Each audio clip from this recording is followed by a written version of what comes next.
अस्सलामुअलैकुम class, this is Mohammad Hashim Zain and you guys are watching math physics by Hashim Zain. बेटा आज की क्लास के अंदर हम लोग नस्ट के 10th ऑफ फेब के नेट नंबर 2 के तमाम पेपर्स को सॉल्व करेंगे। जब तक आप ये वीडियो देख रहे होंगे हमारे पास मॉर्निंग की शिफ्ट का पेपर भी आ चुका है, आफ्टरनून की शिफ्ट का पेपर भी आ चुका है और इवनिंग की शिफ्ट का पेपर इस वक्त मंतकी अंजाम की जानिब गामजन है। जब तक मैं वीडियो के आखिरी हिस्से में पहुंचूंगा वो पेपर के क्वेश्चंस भी हमारे पास अवेलेबल होंगे, तो उनको भी मैं एंड के अंदर ऐड कर दूंगा। आज की इस क्लास के अंदर हम लोग देखेंगे कि नस के नेट नंबर 2 के अंदर कौन से क्वेश्चंस पूछे गए, किस तरह का कॉन्सेप्ट पूछा गया। भाई मैंने मॉर्निंग की जो एनालिटिक्स के ऊपर वीडियो डिजाइन करी ना, उसके अंदर भी याद रखिएगा कॉनिक सेक्शन मोस्ट इंपॉर्टेंट है नस्ट के लिए, ट्रिगोनोमेट्री मोस्ट इंपॉर्टेंट है नस्ट के लिए। आपकी तैयारी जितनी भी है ना, एटलीस्ट इन टॉपिक्स को कवर करके जाइए, चाहे वो ट्रिगोनोमेट्री हो, चाहे वो आपके पास कॉनिक सेक्शन हो, चाहे वो आपके पास कैलकुलस का पोर्शन हो। कैलकुलस के अंदर देखो डेरिवेटिव आता है, इंटीग्रेशन आता है, इसके अलावा लिमिट्स का बेसिक कॉन्सेप्ट आपको मालूम होना चाहिए, इनवर्स ऑफ अ फंक्शन का, कंपोजिट फंक्शन का आपको टॉपिक मालूम होना चाहिए। सही है। इसी तरीके से हमारे पास सीक्वेंस एंड सीरीज के कॉन्सेप्ट बहुत पूछा जा रहा है। जो मैंने कल की वीडियो डिजाइन करी थी, बड़ी मेहनत से मैंने डिजाइन करी थी, रात 8 बजे अपलोड करी थी, उसको लाजमी देखिएगा। प्रोबेबिलिटी, कम्बिनेशन, परमुटेशन के बेसिक कॉन्सेप्ट बिल्कुल पूछे जाते हैं। इसके अलावा मैट्रिसेस और real and complex number are the most important topic. ये वो चीदा चीदा टॉपिक है भाई, जिनसे आपका पेपर 50 to 70% इन्हीं टॉपिक्स के ऊपर होगा। 50 to 70% बहुत बड़ी बात है भाई। तो ये बेसिक टॉपिक्स हैं, 50 to 70% इन्हीं से आपका पेपर आएगा पूरा पूरा। तो इन टॉपिक्स को लाजमी तौर पे प्लीज करके जाएं, इनसे बहुत ज्यादा पेपर्स के अंदर क्वेश्चंस आ रहे हैं। इसके अलावा पास पेपर्स की जो बेटा मेरी वीडियोस हैं वो बहुत हेल्पफुल हैं। लाजमी तौर पे पास पेपर्स की लेक्चर सीरीज को कवर करके जाएं। अभी तक मैं मोर देन 4000 पास पेपर्स के एमसीक्यूज कवर करवा चुका हूं। पास पेपर्स की लेक्चर सीरीज को लाजमी लें। इसके अलावा न्यू बैच बेटा स्टार्ट हो रहा है 14th ऑफ फेब से, लाजमी तौर के ऊपर न्यू बैच को आप ज्वाइन कर सकते हैं। इस बैच में आपकी कंप्लीट तैयारी कवर करवाई जाएगी।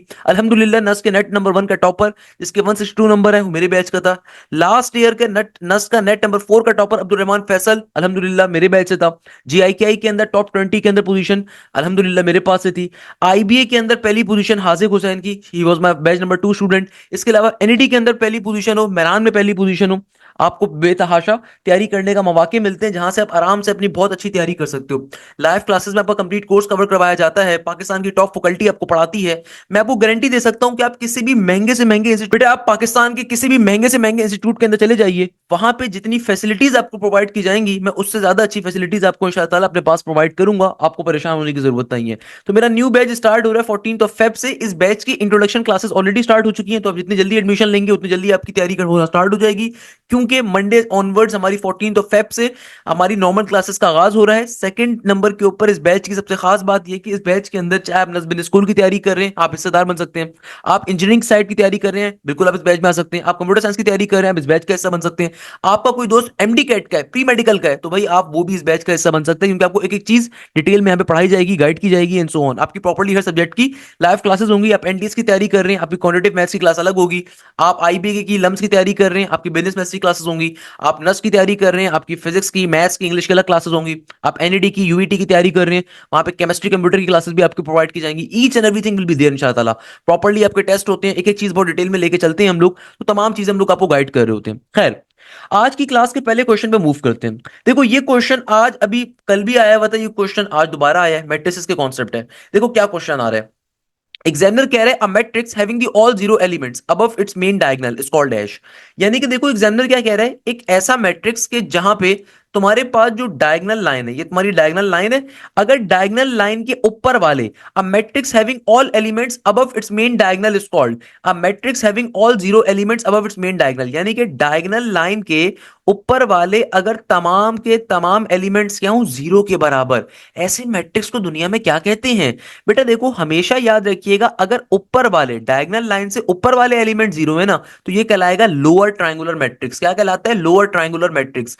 अक्सर बच्चे इसमें कंफ्यूज हो जाते हैं कि सर ये ऊपर वाले अगर जीरो हैं तो क्या कहलाएगा, लोअर ट्रायंगुलर या अपर ट्रायंगुलर? Lower triangular. कि भाई नीचे वाले एलिमेंट्स मौजूद हैं, डायगोनल लाइन के ऊपर वाले एलिमेंट्स अगर जीरो हैं तो उसको क्या कहते हैं? Lower triangular. सिमिलरली बेटा इसके ऊपर एक और क्वेश्चन क्या आ सकता है, एक और क्वेश्चन जो अक्सर पेशतर पेपर में बच्चों को कंफ्यूज करने के लिए आता है, कि अगर आपके पास डायगोनल लाइन से, अगर आपके पास डायगोनल लाइन से नीचे वाले तमाम के तमाम एलिमेंट जीरो के बराबर है, तो ऐसे मैट्रिक्स को क्या बोलेंगे? तो रिमेंबर दिस थिंग, ऐसे मैट्रिक्स को क्या कहते हैं हम लोग? ऐसे मैट्रिक्स को हम कहते हैं अपर ट्रायंगुलर मैट्रिक्स। मैट्रिक्स। तो भाई ये अपोजिट वैल्यू है, देखो अपोजिट नेम है। अगर डायगोनल लाइन से ऊपर वाले सारे जीरो हैं तो लोअर ट्रायंगुलर मैट्रिक्स है, अगर डायगोनल लाइन से नीचे वाले सारे एलिमेंट जीरो हैं तो अपर ट्रायंगुलर मैट्रिक्स है। भाई निलपोटेंट मैट्रिक्स, सिमेट्रिक और इनवॉलेटरी टोटली अलग चीज होती है। ये भी भाई मैट्रिसेस के अंदर ये डेफिनेशन का कॉन्सेप्ट हर बच्चे के पेपर में आता है, तो बेसिक फ्री के नंबर है, इनको लाजमी ग्रैब कर लो। भाई देखो अगर कभी भी एग्जामिनर पूछता है ना सिमेट्रिक मैट्रिक्स क्या होता है, तो भाई ये क्वेश्चन पेपर में बहुत आता है कि सिमेट्रिक मैट्रिक्स की डेफिनेशन क्या होती है, सिमेट्रिक मैट्रिक्स का फॉर्मूला क्या होता है।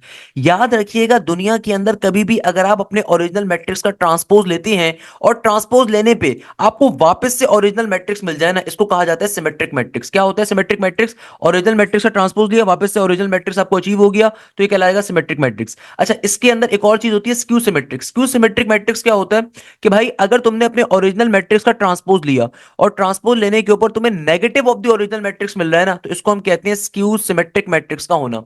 सिमिलरली हमारे पास एक और बड़ा मशहूर एमसीक्यूज है जो हर बच्चे के पेपर में आएगा। भाई ये मैट्रिसेस की जो बेसिक डेफिनेशन है हर बच्चे के पेपर में आती है, इनको लाजमी तौर पे रिवाइज कर लो, इनकी बेसिक कॉन्सेप्ट को पिक कर लो। एक और कॉन्सेप्ट क्या होता है हर्मिशन मैट्रिक्स का, कि भाई हर्मिशन मैट्रिक्स क्या है। अब देखो बहुत सारे लोगों को नहीं पता होता, इसकी बेसिक फॉर्मूला आपको मालूम होना चाहिए। हर्मिशन मैट्रिक्स क्या है कि अगर आप कभी भी अपने ओरिजिनल मैट्रिक्स का पहले कॉन्जुगेट लो फिर उसका ट्रांसपोज लो, अगर आंसर में आपको वापस से ओरिजिनल मैट्रिक्स मिल जाए, it is known as the hermitian matrix.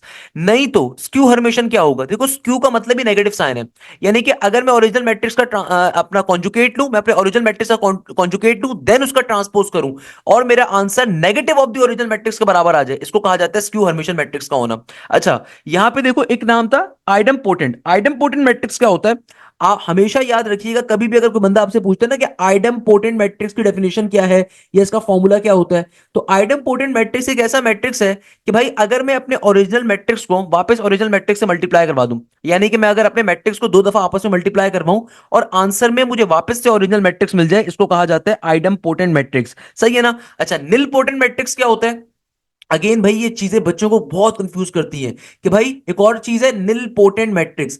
Nil potent matrix ऐसे कहते हैं कि देखो अगर कभी भी दुनिया के अंदर आप अपने ओरिजिनल मैट्रिक्स को नंबर ऑफ टाइम्स उसी मैट्रिक्स से मल्टीप्लाई करवाओ तो आंसर में अगर जीरो आ जाए ना, तो ये कहलाएगा निल पोटेंट मैट्रिक्स। इधर पावर में पी का मतलब क्या होता है? पी आपकी कोई पावर है, यानी कि ए को हो सकता है आपने दो दफा मल्टीप्लाई करवाया तो आपके पास आंसर जीरो आ गया, या तीन दफा करवाया, चार दफा करवाया, यानी कि ओरिजिनल मैट्रिक्स को आपने एक सर्टेन टाइम्स अपने ओरिजिनल मैट्रिक्स से वापस मल्टीप्लाई करवाया कि आपको ओवरऑल आपका जो रिजल्ट आ गया वो किसके बराबर आ गया? जीरो के। तो इसको हम क्या कहते हैं? निल पोटेंट मैट्रिक्स। क्या कहते हैं? निल पोटेंट मैट्रिक्स। अच्छा, देन हमारे पास आता है इनवोलेटरी मैट्रिक्स।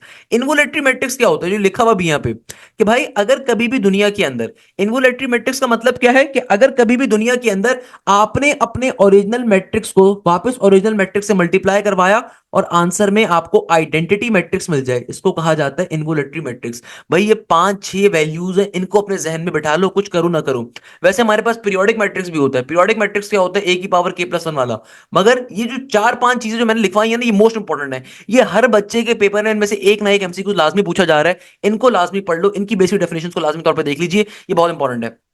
अच्छा भाई, नेक्स्ट क्वेश्चन में देखते हैं एग्जामिनर क्या कह रहा है। नेक्स्ट क्वेश्चन में एग्जामिनर कहता है one row of a matrix is zero, the determinant of the matrix will B dash. भाई बेसिक प्रॉपर्टी है मैट्रिसेस की, अगर कभी भी मैट्रिक्स के अंदर कोई भी एक रॉ या एक कॉलम जीरो के बराबर हो जाए तो ऐसे मैट्रिक्स का डिटर्मिनेंट भी क्या होगा? जीरो के बराबर। All thanks to my team कि उन्होंने जल्दी जल्दी एमसीक्यूज को टाइप किया।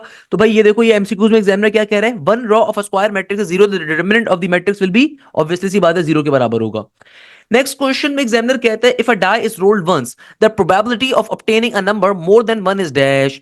यानी कि देखो एग्जामिनर क्या कह रहा है, अगर एक छक्के को जमीन पे फेंका जाए तो इस बात की प्रोबेबिलिटी बताओ कि तुम्हारा जो आंसर हो ना वो एक से वन से ज्यादा हो कम से कम। ओके, अब देखो एक सिंगल डाइस की बात हो रही है, हमें पता है कि सिंगल डाइस में क्या होता है।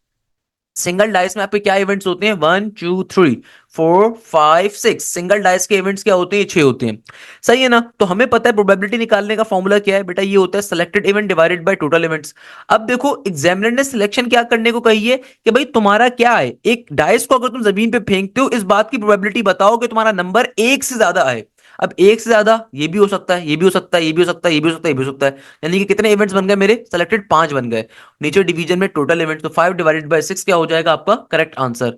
बेसिक चीज है भाई, कोई मुश्किल कॉन्सेप्ट नहीं है, it's a very simple thing. Simple way में क्वेश्चन क्या हो गया? सॉल्व हो गया। अच्छा, नेक्स्ट क्वेश्चन। भाई नेक्स्ट क्वेश्चन जो आ रहा है ना, एज इट इज हमारे पेपर्स का आ रहा है, एज इट इज हमारी क्लास का आ रहा है। एग्जामिनर कह रहा है two dices are rolled once, the probability of obtaining the two dices are rolled once, the probability of obtaining. Next question आ रहा है ना, इसमें एग्जामिनर कह रहा है if two dices are rolled once, the probability of obtaining the same faces. अब देखो इसका मतलब क्या है, इसका मतलब ये हुआ कि यार आपने दो छक्कों को फेंका और दो छक्कों को फेंकने के ऊपर आपको दोनों के ऊपर जो है ना सेम फेस मिलना चाहिए। हम खेलते थे ना बचपन में मनोपली या लूडो, उसमें हम क्या दुआ करते थे कि अल्लाह छह छह आ जाए ताकि दोबारा से हमें बारी करने का मौका मिल जाएगा। तो वही बात कर रहा है। तो भाई देखो दो डाइसेस के अंदर सेम फेसेस आपको कितने दफा मिलेंगे, वन वन मिल सकता है आपको, आपको टू टू मिल जाएगा बेटा। सिमिलरली आपको 3,3 मिल सकता है, आपको 4,4 मिल सकता है, आपको सिंपल तरीके से 5,5 मिल जाएगा, आपको सिंपल तरीके से 6,6 मिल जाएगा। तो भैया देखो कितने सेम फेसेस मिल सकते हैं, मुझे 6 के करीब मिल सकते हैं। और टू डाइसेस के केस के अंदर टोटल नंबर ऑफ इवेंट्स क्या होते हैं, देखो डाइस के केस में इवेंट्स निकालने का फॉर्मूला क्या होता है, 6 की पावर n। तो अगर दो डाइसेस हैं तो क्या बन जाएगा, 6 स्क्वायर, 6 के स्क्वायर का मतलब क्या, 36। तो प्रोबेबिलिटी क्या आ जाएगी, कितने सेम फेसेस हैं हमारे पास, कितने सेलेक्टेड इवेंट्स हैं, 6। तो ऊपर 6 आ गया, नीचे 36 का 36। तो यहां पे क्या आ जाएगा, simple 1/6 will be the correct answer. Simple तरीके से सॉल्व हो गया। भाई ये क्वेश्चंस बहुत इजी हैं, एक एक चीज मैंने आप लोगों को डिटेल में पढ़ाई हुई है। सो भाई अगर आप चाहते हैं कि आपकी तैयारी बहुत अच्छी हो, लाजमी तौर पे न्यू बैच जो भी स्टार्ट हो रहा है 14 फेब से, उसको आप ज्वाइन कर सकते हैं। नेक्स्ट क्वेश्चन में एग्जामिनर कह रहा है if a coin is toss once the probability of obtaining a head. यार ये क्वेश्चन अगर पेपर में आया है यार, ये तो फ्री का नंबर है ना। देखो ये चीज जहन में रखिएगा, नस के पेपर में आपके पास 100 एमसीक्यूज आएंगे मैथ्स के अंदर। भाई कुछ क्वेश्चंस बहुत डिफिकल्ट होंगे, कुछ बहुत एवरेज होंगे, कुछ आपको लगेगा बिल्कुल ही बच्चों वाले हैं। तो हर तरह का क्वेश्चन आ सकता है। तो दुआ करके जाओ कि भाई नवाजे बख्शवा के जाओ कि भाई तुम्हारा पेपर में थोड़े इजी क्वेश्चंस भी ज्यादा आए, ताकि आपका मार्क्स क्राइटेरिया थोड़ा बने। क्योंकि भाई कंप्यूटराइज पेपर है, कंप्यूटराइज पेपर के अंदर कंप्यूटर की चॉइस है, कहीं से भी क्वेश्चन आ जाएगा, याद रखिएगा इस चीज को। अब देखो एग्जामिनर कह रहा है coin is toss once the probability of obtaining a head. भाई मुझे पता है एक सिंगल कॉइन की बात कर रहा है, एक सिंगल कॉइन के क्या केसेस होते हैं, हेड होता है और टेल होता है। तो अगर एक सिंगल कॉइन को हवा में उछाला गया, इस बात की प्रोबेबिलिटी बताइए कि हेड आएगा। तो भाई हेड आने की प्रोबेबिलिटी क्या होगी, हेड एक सिंगल इवेंट है, तो सिंपल तरीके से 1/2 के बराबर होगी कि भाई आपका सेलेक्टेड इवेंट क्या है, 1, और टोटल इवेंट्स क्या है, 2। तो 1/2 के आंसर आ गया। नेक्स्ट क्वेश्चन में एग्जामिनर कह रहा है if two coins are toss together once the probability of obtaining two heads. यानी कि भैया दोनों के दोनों हमारे पास क्या हो रहा है, दो कॉइन्स को हवा में उछाला गया है। अच्छा सबसे पहले तो बात को समझो, अगर दो कॉइन्स का केस आ जाए ना, तो आपके टोटल नंबर ऑफ इवेंट्स क्या होंगे। अगर दो कॉइन्स को हवा में उछाला गया है तो आपके टोटल इवेंट्स क्या होंगे। कॉइन्स के केस के अंदर टोटल इवेंट कैसे निकाले जाते हैं, कॉइन्स के केस के अंदर टोटल इवेंट निकालने का फॉर्मूला होता है 2 की पावर n। तो बेटा अगर दो कॉइन्स को हवा में उछाला गया है तो 2 का स्क्वायर ये बन गया 4, यानी कि 4 मेरे टोटल इवेंट्स हैं। प्रोबेबिलिटी को कभी भी सॉल्व कर रहे हो ना, तो प्रोबेबिलिटी के अंदर हमेशा सबसे पहले टोटल इवेंट्स अपने चेक कर लिया करो। टोटल इवेंट्स अगर निकाल लोगे ना तो नॉर्मल प्रोबेबिलिटी सॉल्व करना बहुत आसान है। कि भाई देखो 2 कॉइन्स का केस आ रहा था, मुझे पता चल गया कि भाई नीचे तो 4 आएगा। अब एग्जामिनर पूछ क्या रहा है, इस बात की प्रोबेबिलिटी बताओ कि तुम्हें दो हेड्स मिले। अब हमें पता है कि भाई दो कॉइन्स के केसेस के अंदर क्या क्या केस हो सकते हैं, एक होता है हेड हेड, एक होगा हेड टेल, एक होगा मेरे पास टेल हेड, एक होगा टेल टेल। एग्जामिनर क्या कह रहा है, इस बात की प्रोबेबिलिटी बताओ कि तुम्हें दोनों के ऊपर सिर्फ हेड मिले। कोई मसले की बात नहीं है। तो भाई हेड हेड का एक ही केस है ना, एक केस है, तो यानी सेलेक्टेड इवेंट एक ही है, तो प्रोबेबिलिटी क्या आ जाएगी, 1/4 के बराबर आ जाएगी। प्रोबेबिलिटी किसके बराबर आ जाएगी, सिंपल तरीके से 1/4 के बराबर। तो हमारा करेक्ट आंसर क्या होगा, ऑप्शन नंबर ए। भाई मेरा टाइपिस्ट बहुत अच्छा आदमी है, उसको जो है ना माफ कर दिएगा, तो ये 1/4 होगा। क्लियर है बेटा, ओके। अच्छा अब देखो नेक्स्ट क्वेश्चन जो आ रहा है ना, ये इंपॉर्टेंट है। एग्जामिनर कह रहा है कि भाई v तुम्हारे पास बराबर है किसके, d के, w बराबर है किसके, c कॉमा d के, x बराबर है a comma b comma c के, और y बराबर है a कॉमा b के, और z बराबर है a comma b comma d के। कहते हैं देयर आर 4 स्टेटमेंट्स। पहले नंबर के ऊपर कि जो W है ना वो सबसेट है किसका, Y का। ओके भाई देखो W जो है वो सबसेट है किसका, Y का। तो भाई ये स्टेटमेंट तो करेक्ट नहीं हो सकती। उसके पीछे रीजन क्या है कि देखो W के अंदर कोई भी एलिमेंट्स और Y के अंदर कोई भी एलिमेंट सिमिलर ही नहीं आ रहे, तो ये स्टेटमेंट तो फॉल्स है। क्योंकि देखो ना इसका मतलब क्या है, इस सिंबल को कहते हैं सबसेट। सबसेट का मतलब ये होता है कि भाई एक सेट के कुछ एलिमेंट दूसरे सेट में हो, या फिर सारे के सारे एलिमेंट दूसरे सेट में हो। कोई भी स्टेटमेंट में से हम चेक कर सकते थे, कुछ एलिमेंट्स हो या कुछ आधे थोड़े से एलिमेंट्स हो, हम इसको चेक कर सकते थे बिल्कुल। मगर देखो यहाँ पे ये तो पॉसिबल नहीं है। डब्ल्यू के अंदर जितने भी एलिमेंट्स आ रहे हैं और वाई में जो आ रहे हैं टोटली डिफरेंट है, तो दोनों एक दूसरे का सबसेट नहीं है। इसका मतलब ये स्टेटमेंट तो फॉल्स है। ओके नेक्स्ट स्टेटमेंट में वो कह रहा है कि V not a subset of W. Okay V के अंदर देखो डी आ रहा है, और W के अंदर C और D आ रहा है, यानी कि देखो हाँ ये तो सबसेट था भाई, V क्या सबसेट है W का? बिल्कुल है, क्योंकि देखो W में C कॉमा D आ रहा है और V में D आ रहा है, तो भाई V के अंदर वो एलिमेंट आ रहा है जो कि W में एग्जिस्ट कर रहा है, तो उसका मतलब V क्या है? सबसेट है। ये स्टेटमेंट ट्रू होनी चाहिए थी अगर तो सबसेट होता। मैं यहां पे उसने क्या कहा है? उसने कहा है कि V is not a subset of W। उसने क्या कहा कि V is not a subset of W। ये स्टेटमेंट फॉल्स है, V सबसेट है W का। ओके, थर्ड स्टेटमेंट में वो कह रहा है कि x जो है ना वो w के बराबर नहीं है। अच्छा भाई, सॉरी, x जो है वो w के बराबर है। चेक कर लेते हैं भाई, x के अंदर आ रहा है a comma b comma c और w में आ रहा है c कॉमा d। अब देखो x के अंदर जो एलिमेंट्स आ रहे हैं आप खुद देखो, a आ रहा है, b आ रहा है, c आ रहा है, जबकि w के अंदर जो एलिमेंट्स आ रहे हैं वो c और d आ रहे हैं। x is equal to w2। Equal to का मतलब होता है इक्वल सेट्स का होना। इक्वल सेट्स के अंदर के मायने ये होते हैं कि भाई दो ऐसे सेट जिसमें तमाम एलिमेंट सिमिलर हो, इररिस्पेक्टिव ऑफ देयर ऑर्डर।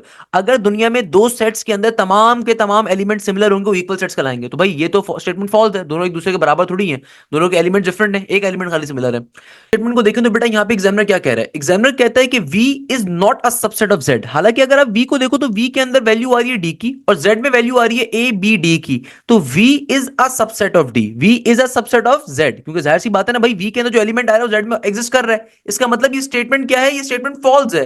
तो भाई करेक्ट आंसर फिर क्या होगा? करेक्ट आंसर होना चाहिए नन ऑफ दीज का, क्योंकि भाई तमाम की तमाम स्टेटमेंट यहाँ पे फॉल्स गिवन है। क्योंकि देखो V सबसेट है Z का, यहाँ पे उसने सिंबल कह दिया not a subset of Z, हालांकि V क्या है? सबसेट है, बिल्कुल सबसेट है भाई Z का, कोई मसले की बात नहीं है। सो भाई याद रखिएगा, सेट्स के नंबर सिस्टम के क्वेश्चन रैंडमली बहुत सारे आते हैं तो बच्चे कंफ्यूज हो जाते हैं।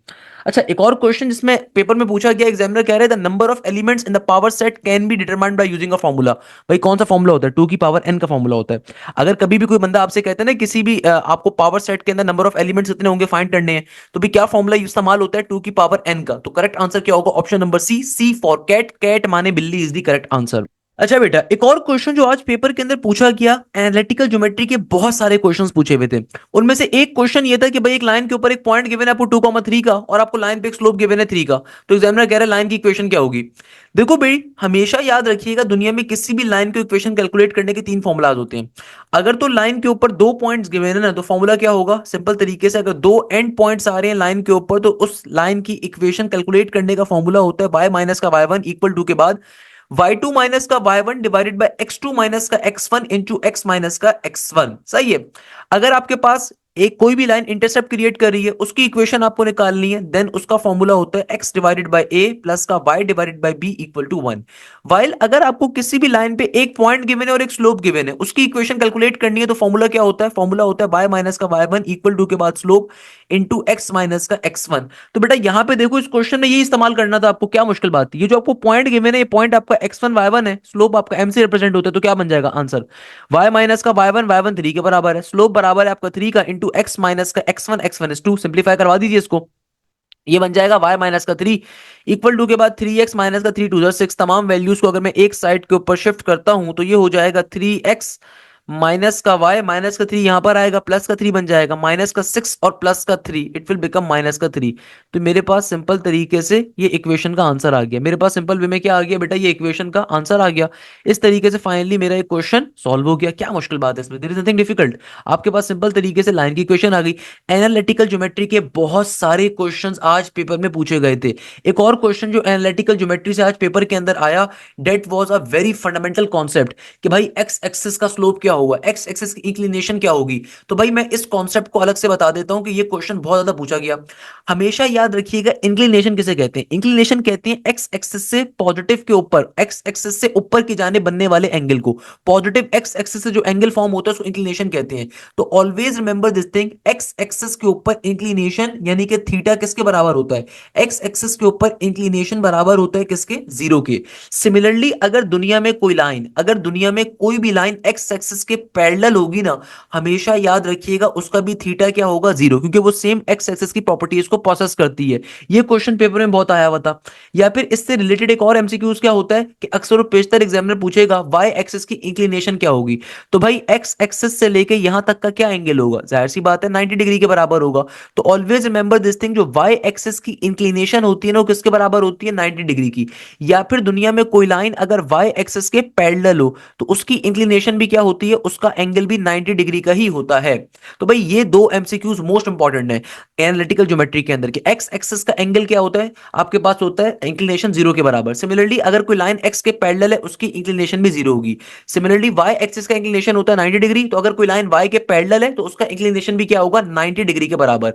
बहुत दफा एग्जामिनर कंफ्यूज करेगा, एग्जामिनर बोलेगा अगर कोई लाइन एक्स के परपेंडिकुलर है, भाई कोई लाइन एक्स के परपेंडिकुलर है तो दर हकीकत वाई के पैरेलल है, नॉर्मल सी बात है ना भाई, सेम केस ही है। अगर कोई लाइन वाई के परपेंडिकुलर है, अगर कोई लाइन वाई एक्सिस के परपेंडिकुलर है तो दर हकीकत वो एक्स के पैरेलल होती है, नॉर्मल सी बात है भाई। तो सेम चीज ही फॉलो होती है। अच्छा, इसके अलावा एक कॉन्सेप्ट यहां पे और भी होता है कि जैसे कि जो कि बहुत इंपॉर्टेंट है, एग्जामिनर कहता है कि भाई अगर लाइन तुम्हारी फर्स्ट और थर्ड क्वाड्रेंट के ऊपर बाइसेक्ट कर रही है या फिर लाइन तुम्हारी सेकंड और फोर्थ क्वाड्रेंट पे बाइसेक्ट कर रही है, रिमेंबर दिस थिंग, अगर तो कभी भी आपकी लाइन फर्स्ट और थर्ड क्वाड्रेंट पे बाइसेक्ट कर रही है ना, तो बाइसेक्ट का मतलब होता है आधा। तो जो भी तुम्हारे क्वाड्रेंट का कंप्लीट एंगल है उसका आधा, क्वाड्रेंट का कंप्लीट एंगल 90 है तो उसका आधा क्या होगा 45, यानी कि आपकी इंक्लिनेशन क्या होगी 45 डिग्री के बराबर। If a line is bisecting first and third quadrant तो इंक्लिनेशन क्या होती है 45 डिग्री। और अगर लाइन बाइसेक्ट कर रही है सेकंड और आपका फोर्थ क्वाड्रेंट तो यहां से लेके यहां तक का कितना एंगल बनेगा 45 प्लस 90, ये होता है 135 डिग्री के बराबर। ये चार मोस्ट इंपॉर्टेंट एमसीक्यूज हैं, मोस्ट इंपॉर्टेंट एमसीक्यूज हैं। सिमिलरली इनके ऊपर एक स्लोप का कॉन्सेप्ट भी आ जाता है कि भाई अगर एक्स एक्सिस की लाइन का स्लोप क्या होगा, तो भाई आपको मालूम है स्लोप निकालने का formula m is equal to tangent theta होता है ना। तो आपके पास एक्स एक्सिस की लाइन का स्लोप क्या होगा, ऑब्वियसली सी बात है भाई, एक्स एक्सिस की लाइन का स्लोप क्या होगा, tangent zero is basically zero. तो एक्स एक्सिस की लाइन का स्लोप क्या होता है जीरो के बराबर। अगर कोई लाइन एक्स के पैरेलल है उसका स्लोप भी क्या होगा, उसका स्लोप भी जीरो होगा। वाई एक्सिस की लाइन का स्लोप क्या होगा टेंजेंट 90, टेंजेंट 90 का मतलब होता है इन्फिनिटी। यानी कि भाई जो वाई एक्सिस की लाइन होती है उसका स्लोप क्या होता है इन्फिनिटी। अगर कोई लाइन वाई एक्सिस के पैरेलल है तो उसका स्लोप भी क्या होगा इन्फिनिटी। वाइल अगर कोई लाइन फर्स्ट और थर्ड क्वाड्रेंट के ऊपर है तो उसका स्लोप किसके बराबर होता है 1 के, क्योंकि टेंजेंट 45 इज 1। वाइल अगर कोई लाइन सेकंड और फोर्थ क्वाड्रेंट के ऊपर आ रही है तो उसका स्लोप होता है -1। ये चार आठ बेसिक एमसीक्यूज हैं जो पेपर में बहुत ज्यादा पूछे जाते हैं। इनमें से एक्स एक्सिस वाला आज पेपर में आया था, इसलिए मैंने आपको बाकी भी पढ़ा दिए। खैर, अगला क्वेश्चन जो आ रहा है ना, इसमें एग्जामिनर कहता है let U is equal to, आपको एक सेट गिवन है, यूनिवर्सल सेट है, फिर आगे आपको सेट ए की वैल्यू गिवन है, फिर सेट बी की वैल्यू गिवन है। एग्जामिनर कह रहा है ए, आगे कह रहा है कॉम्प्लीमेंट यूनियन बी कॉम्प्लीमेंट। अब देखो मैं आपको एक बेसिक ट्रिक बताता हूं, अक्सर बच्चे सेट से मेहनत करके नहीं आते, इसलिए सेट से क्वेश्चन बहुत आते हैं। हमेशा याद रखिएगा यूनियन का मतलब क्या होता है। आपको एक फॉर्मूला शीट बताता हूं। यूनियन का मतलब होता है ऐड, इंटरसेक्शन का मतलब क्या होता है कॉमन, इंटरसेक्शन का मतलब होता है कॉमन, सही है।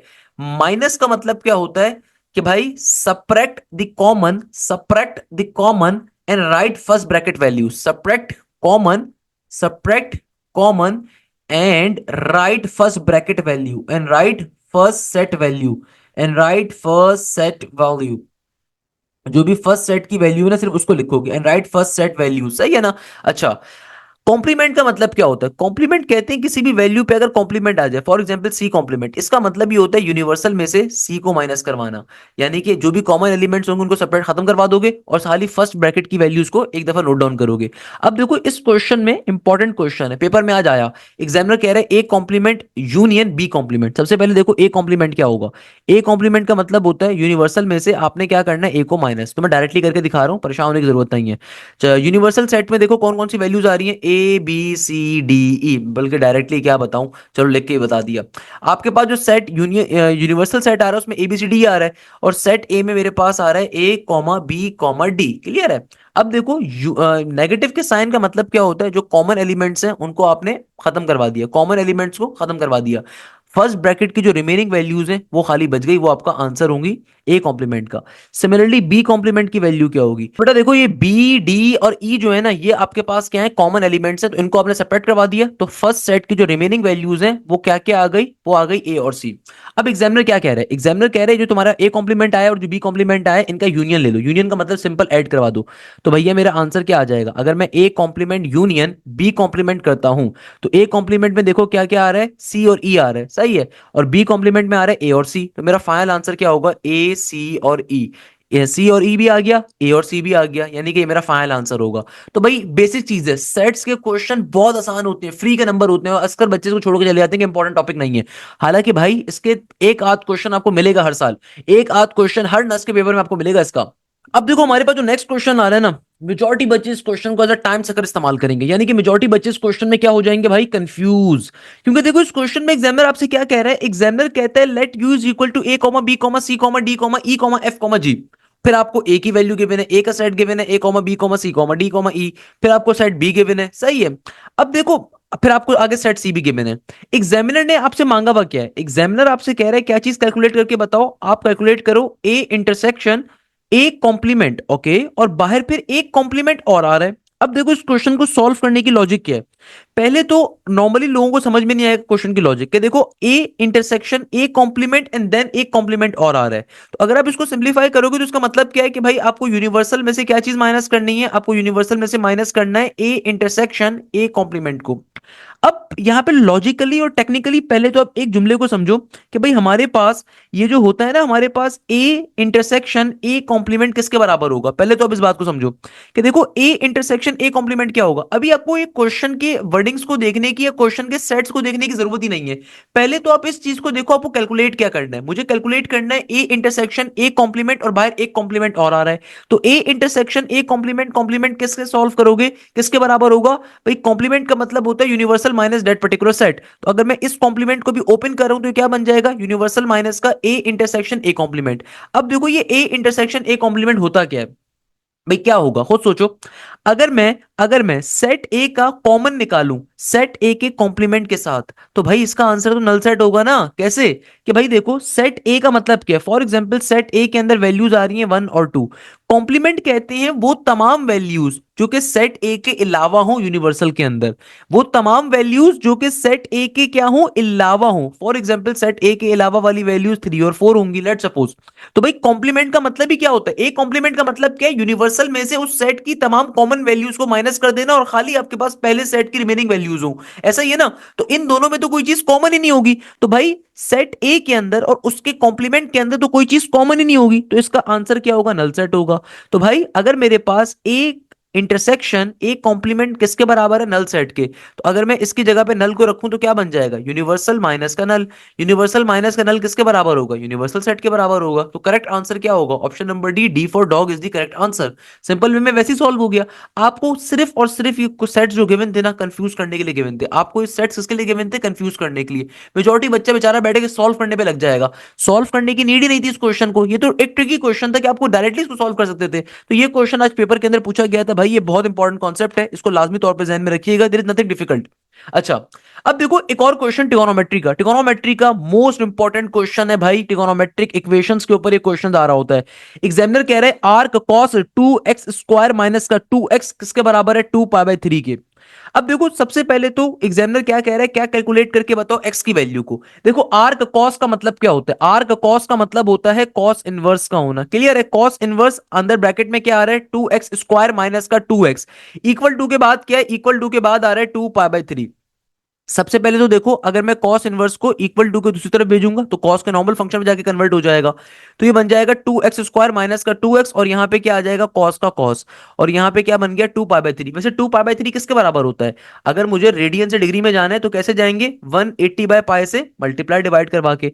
पाई से पाई कट गया, 3 के टेबल में 18 कहां पे होता है, 3 6 18, 0 का 0, 6 2 क्या होता है, 12 होता है। यानी कि 2π/3 किसके बराबर है, ये बराबर होगा 120 डिग्री के। किसके बराबर होगा, 120 डिग्री के। अब इसको सिंप्लीफाई करवा लो cos 120 को। अब बहुत सारे बच्चे इसमें कंफ्यूज होंगे, देखो कैलकुलेटर अलाउ नहीं है। कैलकुलेटर अगर अलाउ नहीं है तो आपको ट्रिक्स मालूम होनी चाहिए, मैं बार बार कह रहा हूं। cos 120 किसके बराबर होगा, देखो cos 120 को सिंप्लीफाई करने का आसान तरीका क्या है, 120 डिग्री बराबर होता है किसके, 90 + 30 के। अब जो रेफरेंस एंगल आपका आ रहा है वो कैसा आ रहा है, ये आपका वर्टिकल लाइन के ऊपर है। इसका मतलब क्वेश्चन में जो ट्रिगोनोमेट्रिक फंक्शन है आंसर में चेंज हो जाएगा। तो क्या cos 90 डिग्री है ना क्वेश्चन में, क्योंकि आपका देखो रेफरेंस एंगल कहां पर है, वर्टिकल लाइन पे है। तो cos साइन पे कन्वर्ट हो गया, दूसरे वाले एंगल को आपने एज इट इज यहाँ पे प्लेस कर दिया। अब देखो हमारे पास sin 30 बन गया, मगर ये प्लस है या माइनस है चेक कर लेते हैं। तो भाई 90 + 30 का मतलब है सेकंड क्वाड्रेंट, और सेकंड क्वाड्रेंट के अंदर हमारे पास cos कैसा होता है, सेकंड क्वाड्रेंट के अंदर cos होता है नेगेटिव का। तो क्या बन गया, नेगेटिव का sin 30। और sin 30 की वैल्यू होती है 1/2 के बराबर, तो नेगेटिव का 1/2 होगा। यानी कि हमारे पास cos 120 का आंसर क्या होगा, नेगेटिव का 1/2।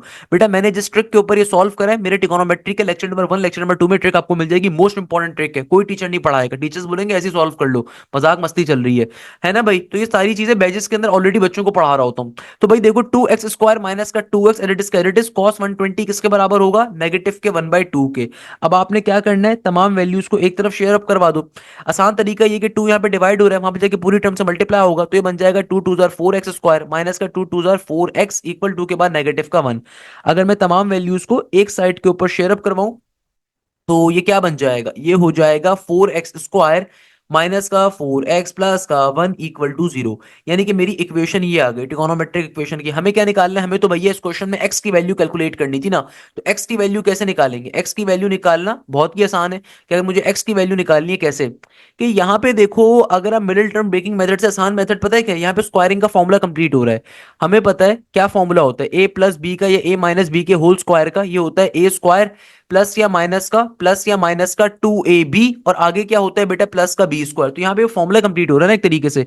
तो अगर मैं यहाँ पे देखूं तो बिल्कुल फॉर्मूला कंप्लीट हो सकता है 2x का स्क्वायर और 2x का स्क्वायर, क्योंकि देखो ये मेरे पास ये a² बन गया, ये यहाँ पे 2ab आ रहा है और ये b² आ रहा है ना। तो दूसरी वैल्यू क्या होगी, माइनस का 1। सही है ना। तो ये मेरे पास यहाँ पे फॉर्मूला क्या हो गया, 2x² नहीं सॉरी 2x माइनस के 1 का होल स्क्वायर का फॉर्मूला कंप्लीट हो गया, इक्वल टू के बाद 0 का 0।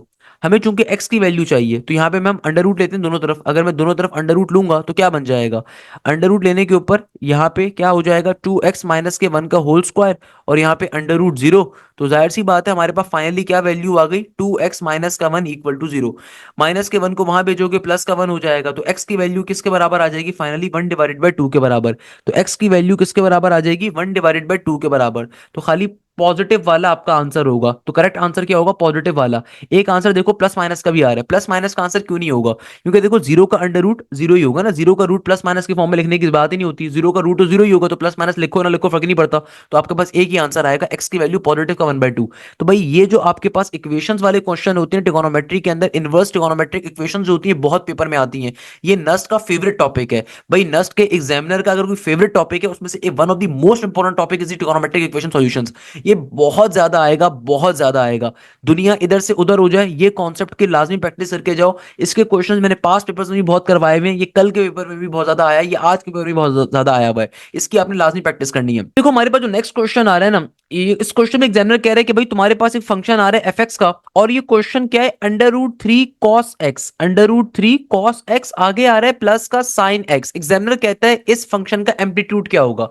अब देखो अगर तो तुम्हारे पास कोई सिंपल फंक्शन आ रहा हो ना, अक्सर बच्चे पता है गलती क्या करेंगे, 99.99% बच्चे ऑप्शन में बी पे टिक करके आएगा। क्यों, क्योंकि अगर तुम्हारे पास कोई सिंपल फंक्शन आ रहा हो, लेट सपोज कहीं पे 6 sin x लिखा हुआ है, तो अगर तुम्हारे पास कोई एक ट्रिगोनोमेट्रिक फंक्शन आ रहा हो, आपको उसका एम्पलीट्यूड निकालना हो, तो एम्पलीट्यूड नॉर्मली क्या होता है, amplitude is basically the coefficient that is written with the trigonometric function. Normal cases के अंदर एम्पलीट्यूड क्या होता है कि भाई ट्रिगोनोमेट्रिक फंक्शन के साथ लिखा गया नंबर आपका एम्पलीट्यूड होता है। जैसे इस केस में 6 होगा, या कहीं पे अगर लिखा हुआ है इस, क्योंकि इसका फॉर्मूला ये होता है कि भाई सिंपल तरीके से हमारा एम्पलीट्यूड क्या होगा, किसी भी ट्रिगोनोमेट्रिक फंक्शन के साथ साइन या कॉस के अंदर जो भी वैल्यू लिखी हुई होती है कांस्टेंट की, वो आपका एम्पलीट्यूड हो जाए। तो अक्सर बच्चे इस क्वेश्चन में पता है क्या करेंगे, बोलेंगे सर देखें ना कॉस एक्स के साथ √3 लिखा हुआ है, साइन एक्स के साथ कुछ भी नहीं लिखा हुआ है, इसका मतलब 1 है। तो करेक्ट आंसर ये होना चाहिए, नहीं करेक्ट आंसर ये नहीं होगा, क्योंकि यहाँ पे मल्टीपल ट्रिगोनोमेट्रिक फंक्शंस आ रहे हैं। तो इनका एम्पलीट्यूड निकालने की ट्रिक क्या होती है भाई, इनका एम्पलीट्यूड निकालने का बेसिक फॉर्मूला होता है, ये क्या होता है, a cos x प्लस का b sin x। अगर इस तरह की कभी भी कोई स्टेटमेंट आ जाए तो एम्पलीट्यूड कैसे निकाला जाएगा, एम्पलीट्यूड निकालने का तरीका होता है अंडर रूट के अंदर a का स्क्वायर प्लस b का स्क्वायर।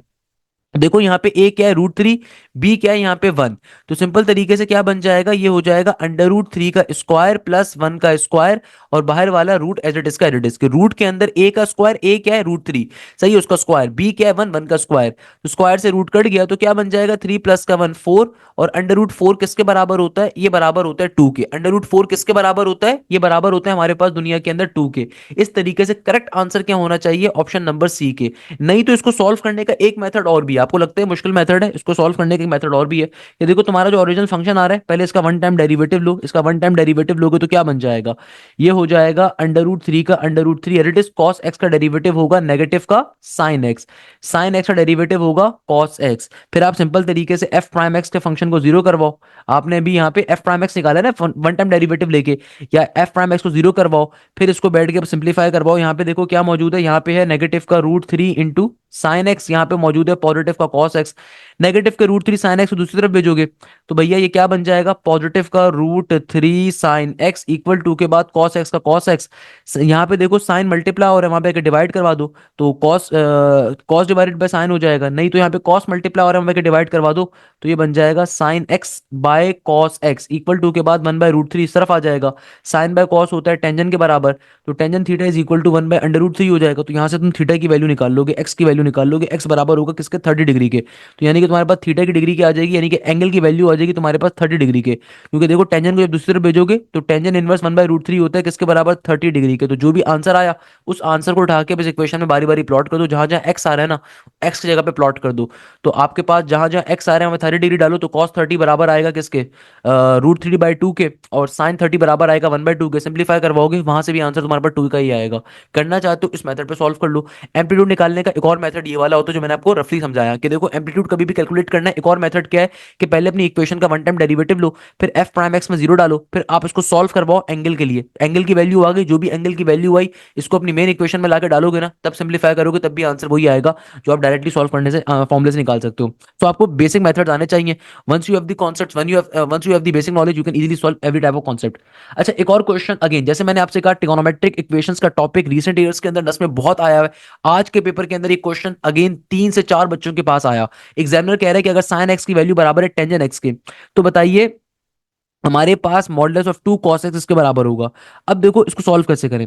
एग्जामिनर ने इस क्वेश्चन में देखो सबसे पहले आपको एक कंडीशन दी है कि साइन एक्स किसके बराबर है, टेंजन एक्स के बराबर है। ओके, यानी कि ये कोई हिंट गिवन है यार, ये ऐसे मजाक मस्ती में नहीं गिवन, कोई हिंट गिवन है। अच्छा अगर मैं इसको ओपन करवा दूं, टेंजन एक्स का मतलब क्या होता है, देखो टेंजन का मतलब होता है sign X by cos x. तो साइन से साइन क्या हो गया, कैंसिल आउट हो गया। अब देखो यहाँ पे यानी कि कॉस एक्स क्या हो रहा है, डिवाइड, वहां पे जाके क्या हो जाएगा, मल्टीप्लाई हो जाएगा, नॉर्मल सी बात है। अगर मैं इसको बेसिक वे में देखूं तो इसका मतलब क्या हो गया, इसका मतलब हो गया कि भाई मेरे पास cos x की वैल्यू किसके बराबर होगी, वन के बराबर होगी, क्योंकि देखो ना ये sin x से sin x तो कट गया तो यहाँ पे भी वन बचा, यहाँ पे भी वन बचा, ये cos x यहाँ पे डिवाइड हो रहा है मल्टीप्लाई हो जाएगा, तो cos x की वैल्यू वन के बराबर है। Okay, let me consider it, हम आगे देखते हैं। अच्छा अब देखो एग्जामिनर क्या कह रहा है, क्या कैलकुलेट करके बताओ, एग्जामिनर कह रहा है कैलकुलेट करके बताओ टू cos x मॉडुलस के अंदर। अब देखो मैंने इस इक्वेशन में से cos x की वैल्यू क्या निकाली, वन के बराबर, तो यहाँ पे जो cos x आ रहा है उसकी जगह पे मैं वन डाल दूंगा तो क्या बन जाएगा, टू वन जर टू हो जाएगा, और चूंकि ऑलरेडी मॉडुलस के अंदर है तो पॉजिटिव वैल्यू पॉजिटिव ही रहती है मॉडुलस के अंदर, तो आंसर क्या आ जाएगा, सिंपल प्लस का टू। तो करेक्ट ऑप्शन क्या होगा, option number C, C for cat is the correct answer. बच्चे कंफ्यूज हो जाते हैं, देखो आपने कंफ्यूज नहीं होना, आपने वैल्यूज को एक्सपेंड करवाना है। आप अगर वैल्यूज को तरीके से एक्सपेंड करवाओगे आपको करेक्ट आंसर हमेशा मिलेगा। अच्छा एक और क्वेश्चन जो हमारे पास कल भी आया था भाई, ये कल कॉट थीटा वाला भी क्वेश्चन आया था, आप याद करो मैंने एनालिटिक्स वाली वीडियो में बताया भी था। एग्जामिनर देखो यहाँ पे क्या कह रहा है, एग्जामिनर कह रहा है कि सेक थीटा की वैल्यू है नेगेटिव में मगर साइन थीटा की वैल्यू पॉजिटिव में, तो बताओ टेंजेंट थीटा क्या होगा। देखो इस तरह के क्वेश्चन को सॉल्व कैसे करते हैं, ये क्वेश्चन मोस्ट फेवरेट क्वेश्चन है अगेन नस्ट के एग्जामिनर का। एग्जामिनर कह रहे हैं सेक थीटा की वैल्यू क्या है, नेगेटिव का 5/4, कोई मसले की बात नहीं है, मगर साइन थीटा की वैल्यू पॉजिटिव है। अब जरा लॉजिकली समझो कि भाई ये कहाँ का कोऑर्डिनेट होगा। देखो हमेशा याद रखिएगा एक बेसिक जुमला है, all silly Tom's and cats, सही है ना। तो भाई हमारे पास जो फर्स्ट कोऑर्डिनेट होता है उसमें सब पॉजिटिव होता है, सही है। सेकंड कोऑर्डिनेट के अंदर सिर्फ साइन और उसका रेसिप्रोकल कोसेक पॉजिटिव होता है। थर्ड कोऑर्डिनेट में खाली टेंजेंट और उसका रेसिप्रोकल पॉजिटिव होता है, यानी कि कॉट। फोर्थ कोऑर्डिनेट के अंदर कॉस और उसका रेसिप्रोकल सेक पॉजिटिव होता है। एग्जामिनर कह रहा है कि सेक की वैल्यू कैसी है, नेगेटिव के अंदर है। ओके, यानी कि फर्स्ट कोऑर्डिनेट में तो एग्जिस्ट नहीं कर रहा, मगर साइन की वैल्यू कैसी है, ग्रेटर देन जीरो है। साइन अगर फर्स्ट क्वाड्रेंट में नहीं है, या कोई भी ट्रिगोनोमेट्रिक फंक्शन अगर फर्स्ट क्वाड्रेंट में नहीं है और फिर वो पॉजिटिव है, तो इसका मतलब होता है वो अपने क्वाड्रेंट के अंदर पॉजिटिव है। तो साइन अगर पॉजिटिव है ना, इसका मतलब एंगल तुम्हारा सेकंड क्वाड्रेंट का है, इसका मतलब एंगल कहां का, सेकंड क्वाड्रेंट का। अब आप सोच रहे हो कि मैंने क्यों बताया, आगे चल के समझाऊंगा। अच्छा अब देखो सेक थीटा की वैल्यू गिवन है, सेक क्या होता है, कॉस का उल्टा, सेक क्या होता है, कॉस का उल्टा। तो हमें पता है some people have curly brown hair, some people have curly brown hair, cos का फॉर्मूला क्या है, कर्ली ब्राउन हेयर। तो सेक होता है कॉस का उल्टा, तो इसका फॉर्मूला क्या बन जाएगा, ये हो जाएगा हेयर अपॉन ब्राउन, सही है ना। यानी कि आपको हाइपोटेन्यूज भी गिवन है और बेस भी गिवन है। आपने सिंपल तरीके से क्या कर लेना है, आपने परपेंडिकुलर निकालना है। कैसे निकालोगे बेटा, पाइथागोरस थ्योरम पे निकालोगे। पाइथागोरस थ्योरम क्या होता है, H square is equal to P square plus का बी स्क्वायर। तो बेटा देखो हमारे पास सिंपल तरीके से एच की वैल्यू क्या है, एच की वैल्यू है 5, 5 का स्क्वायर। पी की वैल्यू हम कैलकुलेट कर लेंगे, बी का वैल्यू क्या है 4, 4 का स्क्वायर। तो बेटा 5 का स्क्वायर क्या होता है 25, पी स्क्वायर का पी स्क्वायर इट इज आगे क्या आ जाएगा 4 स्क्वायर यानी कि 16। तमाम वैल्यूज को एक साइड पर शिफ्ट कर दो तो 25 में से 16 निकालोगे 9 बचेगा। तो पी की वैल्यू किसके बराबर आ जाएगी 3 के, क्योंकि जाहिर सी बात है ना 3 का स्क्वायर होता है 9। तो पी की वैल्यू क्या आ गई 3 के बराबर। जब आप अंडर रूट लोगे पी की वैल्यू क्या आ गई 3 के बराबर। अब देखो निकालना क्या है, पहले बात समझो। आपको निकालना है टेंजेंट। आपको क्या निकालना है टेंजेंट थीटा। टेंजेंट थीटा का फॉर्मूला क्या होता है, इसका फॉर्मूला होता है they painted black, some people have curly brown hair they painted black. तो they painted black is the formula, they painted black is the formula. तो यानी कि पेंट की वैल्यू क्या है, देखो पूरा की वैल्यू किसके बराबर है, परपेंडिकुलर बराबर है 3 के। बेस किसके बराबर है, बेस हमारी बराबर थी 4 के। तो यानी कि देखो टेंजेंट थीटा की वैल्यू, अब अक्सर बच्चे यहाँ पे गलती क्या करेंगे, टेंजेंट थीटा की वैल्यू 3/4 अगर कहीं पे आ रहा होगा उन पर टिक कर देंगे, ऑप्शन नंबर बी पे टिक कर देंगे, उनको लगेगा सही काम किया। हालांकि देखो एग्जामिनर ने क्या कहा था, एग्जामिनर ने आपको वाजे हिंट दी थी कि भाई सेक थीटा नेगेटिव के अंदर गिवन था और साइन थीटा पॉजिटिव था। इसका मतलब तुम्हारा एंगल कहां पे है, तुम्हारा एंगल एग्जिस्ट कर रहा है सेकंड क्वाड्रेंट में, क्योंकि सेक नेगेटिव है। यानी कि भैया फर्स्ट क्वाड्रेंट तो एग्जिस्ट नहीं कर रहा ना, अब सेकंड है थर्ड है या फोर्थ है, मगर साइन ग्रेटर देन जीरो है। साइन ना तो थर्ड पे ग्रेटर देन जीरो हो सकता है ना फोर्थ पे ग्रेटर देन जीरो हो सकता है। साइन कहां पे ग्रेटर देन जीरो होगा, सिर्फ अपने क्वाड्रेंट में, यानी कि सेकंड क्वाड्रेंट है। तो इसका मतलब सेकंड क्वाड्रेंट के अंदर साइन और कोसेक के अलावा बाकी तमाम के तमाम जो आपके ट्रिगोनोमेट्रिक फंक्शन होंगे वो नेगेटिव होंगे। तो भाई इसका मतलब टेंजेंट थीटा क्या होगा, नेगेटिव के अंदर होगा ना। तो करेक्ट आंसर क्या होगा, नेगेटिव का 3/4 होगा। It will not be option number B. ये क्वेश्चन बहुत मजे के होते हैं भाई, ये क्वेश्चन बहुत इंटरेस्टिंग होते हैं। मुझे नहीं पता आपने किससे मैथ्स पढ़ी, मगर ये क्वेश्चन लिटरली बहुत मजे के होते हैं। और ये क्वेश्चन हर साल पेपर में आते हैं, फ्री के नंबर है भाई, फ्री के नंबर है। सो भाई ये तमाम ट्रिक्स हम अपने बैच के बच्चों को लाजमी तौर पर कवर करवाते हैं। तो अगर आपकी तैयारी पूरी नहीं है आप लाजमी तौर पर बैच को ज्वाइन अप कर सकते हैं। खैर, curve formed when a plane parallel to generator of the cone intersects its on one nape only is dash। भाई ये पैराबोला कहलाता है, क्योंकि स्टेटमेंट क्या है इसकी, बेसिक जो आपकी पैराबोला की डेफिनेशन है उसके अंदर काउंट होता है। भाई मैं आपको एक बेसिक ट्रिक दूंगा, जिस तरह आपको मैंने कल की क्लास में बताया था कि डेरिवेटिव्स के अंदर जो बेसिक आपके थ्योरेटिकल आपके चार नाम होते हैं ना, कि लंगराज ने कौन सा आप डेरिवेटिव में नाम दिया था, न्यूटन ने क्या चीज दी थी, लेबनीज ने क्या चीज दी थी, वैसे ही मैं आपको एक बेसिक कॉन्सेप्ट दे रहा हूं भाई। कॉनिक्स के अंदर जो है ना, इस टेबल को पढ़ लेना कि भाई तुम्हारे पास कब क्या चीज फॉर्म होती है। कॉनिक्स के अंदर ये वाला जो टेबल होता है ना, कि यार आपके पास पैराबोला कब मिलेगा, सर्कल कब मिलेगा। लेट सपोज तुम्हारे पास कोई कोन आ रही है, इस कोन को अगर तुमने क्या करवाया है भाई, अगर तुमने तुमने यहाँ पे परपेंडिकुलरली कट करा है तो तुम्हें पॉइंट सर्कल मिलता है। अगर तुम परपेंडिकुलर पे कट कर रहे हो सर्कल मिल रहा है। पैराबोला तुम्हें स्टीपर के ऊपर मिलता है या हाइपरबोला स्टीपर पे मिलता है। तो ये वाली जो चीज होती है प्लीज इसको कवर अप कर लीजिएगा, ये पेपर में इसके थ्योरेटिकल एमसीक्यूज बिल्कुल आते हैं, हर साल आते हैं। तो ये मुफ्त के नंबर है यार, अगेन अगर आपके पेपर में आ गया आप फजूल के मार्क्स गवा दोगे। ये दो चीजें लाजमी तौर पे कवर कर लो, ये थ्योरेटिकल एमसीक्यूज में बहुत इंपॉर्टेंट है। थ्योरी के एमसीक्यूज के अंदर अगर कोई दो टॉपिक्स बहुत इंपॉर्टेंट है वो ये दो टॉपिक्स हैं। मैं दोबारा बता रहा हूं, अच्छा तीसरा टॉपिक बता देता हूं। तीसरा टॉपिक है साइन की, कॉस की, टेंजेंट की, डोमेन और रेंज का। कि भाई आप कुछ करो ना करो इन तीन टॉपिक्स को कवर कर लो, मैं गारंटी देता हूं 5 एमसीक्यूज निकल जाएंगे, 5 एमसीक्यूज स्ट्रेट फॉरवर्ड इससे निकल जाएंगे। 100 एमसीक्यूज में से कब 5 एमसीक्यूज लाजमी इन तीन में से टॉपिक्स के ऊपर होते ही होते हैं। तो भाई डेरिवेटिव के टॉपिक के अंदर से मैंने क्या कहा, डेरिवेटिव की थ्योरी जो थी कि भाई लेबनीज ने क्या चीज दी थी, मैंने कल की क्लास में बताया भी था, कल वो क्वेश्चन भी आया था। लेबनीज ने क्या चीज दी है, न्यूटन ने क्या चीज दी है, लंगराज ने क्या चीज दी, D Y by D X का फंक्शन किसने दिया था। तो ये आपकी किताब के अंदर मौजूद होगा, सेकंड ईयर इंटर की किताब में भी, नहीं तो अगर आप नेट से भी देखोगे आपको मिल जाएगा, सही है। नहीं तो मैंने कल वाले लेक्चर में पढ़ाया हुआ भी है कि कल का जो 9 फेब का पेपर था मैंने उसमें बताया था, क्योंकि पेपर में आया हुआ था। कॉनिक्स के अंदर आपने क्या चीज करनी है, कॉनिक्स के अंदर अगर आप देखोगे ना, जो पहले पेज के ऊपर आपकी इंटर की किताब के अंदर या फिर जो मेरे नोट्स होंगे उसके अंदर पहले पेज पे ही गिवन होगी कॉनिक्स के अंदर कि भाई आप किसको किस तरीके से काटोगे, तो आपको पैराबोला कब मिलेगा, सर्कल कब मिलता है, आपको हाइपरबोला कब मिलता है, आपको एलिप्स कब मिलता है। तो ये चीज इसको लाजमी तौर पे कवर अप कर लीजिएगा। नेपी क्या होता है आपके पास, सिंपल तरीके जनरेटर क्या होता है, कोन क्या होती है, तो ये चीज आप लाजमी तौर पे कर लीजिएगा। इस वाली लाइन को जनरेटर कहते हैं, आपका नेपी क्या होता है, आपकी कोन क्या होती है, तो वो वाली चीज लाजमी तौर पे कवर कर ली। थ्योरी के एमसीक्यूज में 4-5 एमसीक्यूज में मुफ्त के आपके आपके एमसीक्यूज कवर हो जाएंगे।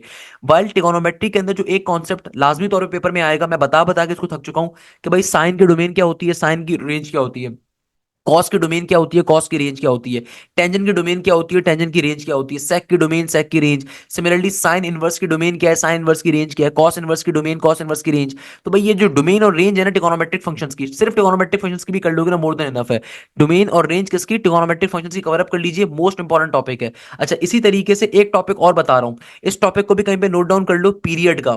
कि भाई तुम्हें मालूम होना चाहिए बेसिक कॉन्सेप्ट कि साइन का पीरियड क्या होता है, कॉस का पीरियड क्या होता है। पीरियड का मतलब होता है कोई भी फंक्शन अपनी ट्रिगोनोमेट्रिक वैल्यू को रिपीट करना स्टार्ट करता है तो साइन या कॉस का पीरियड क्या होता है बेटा, 2 पाई का होता है।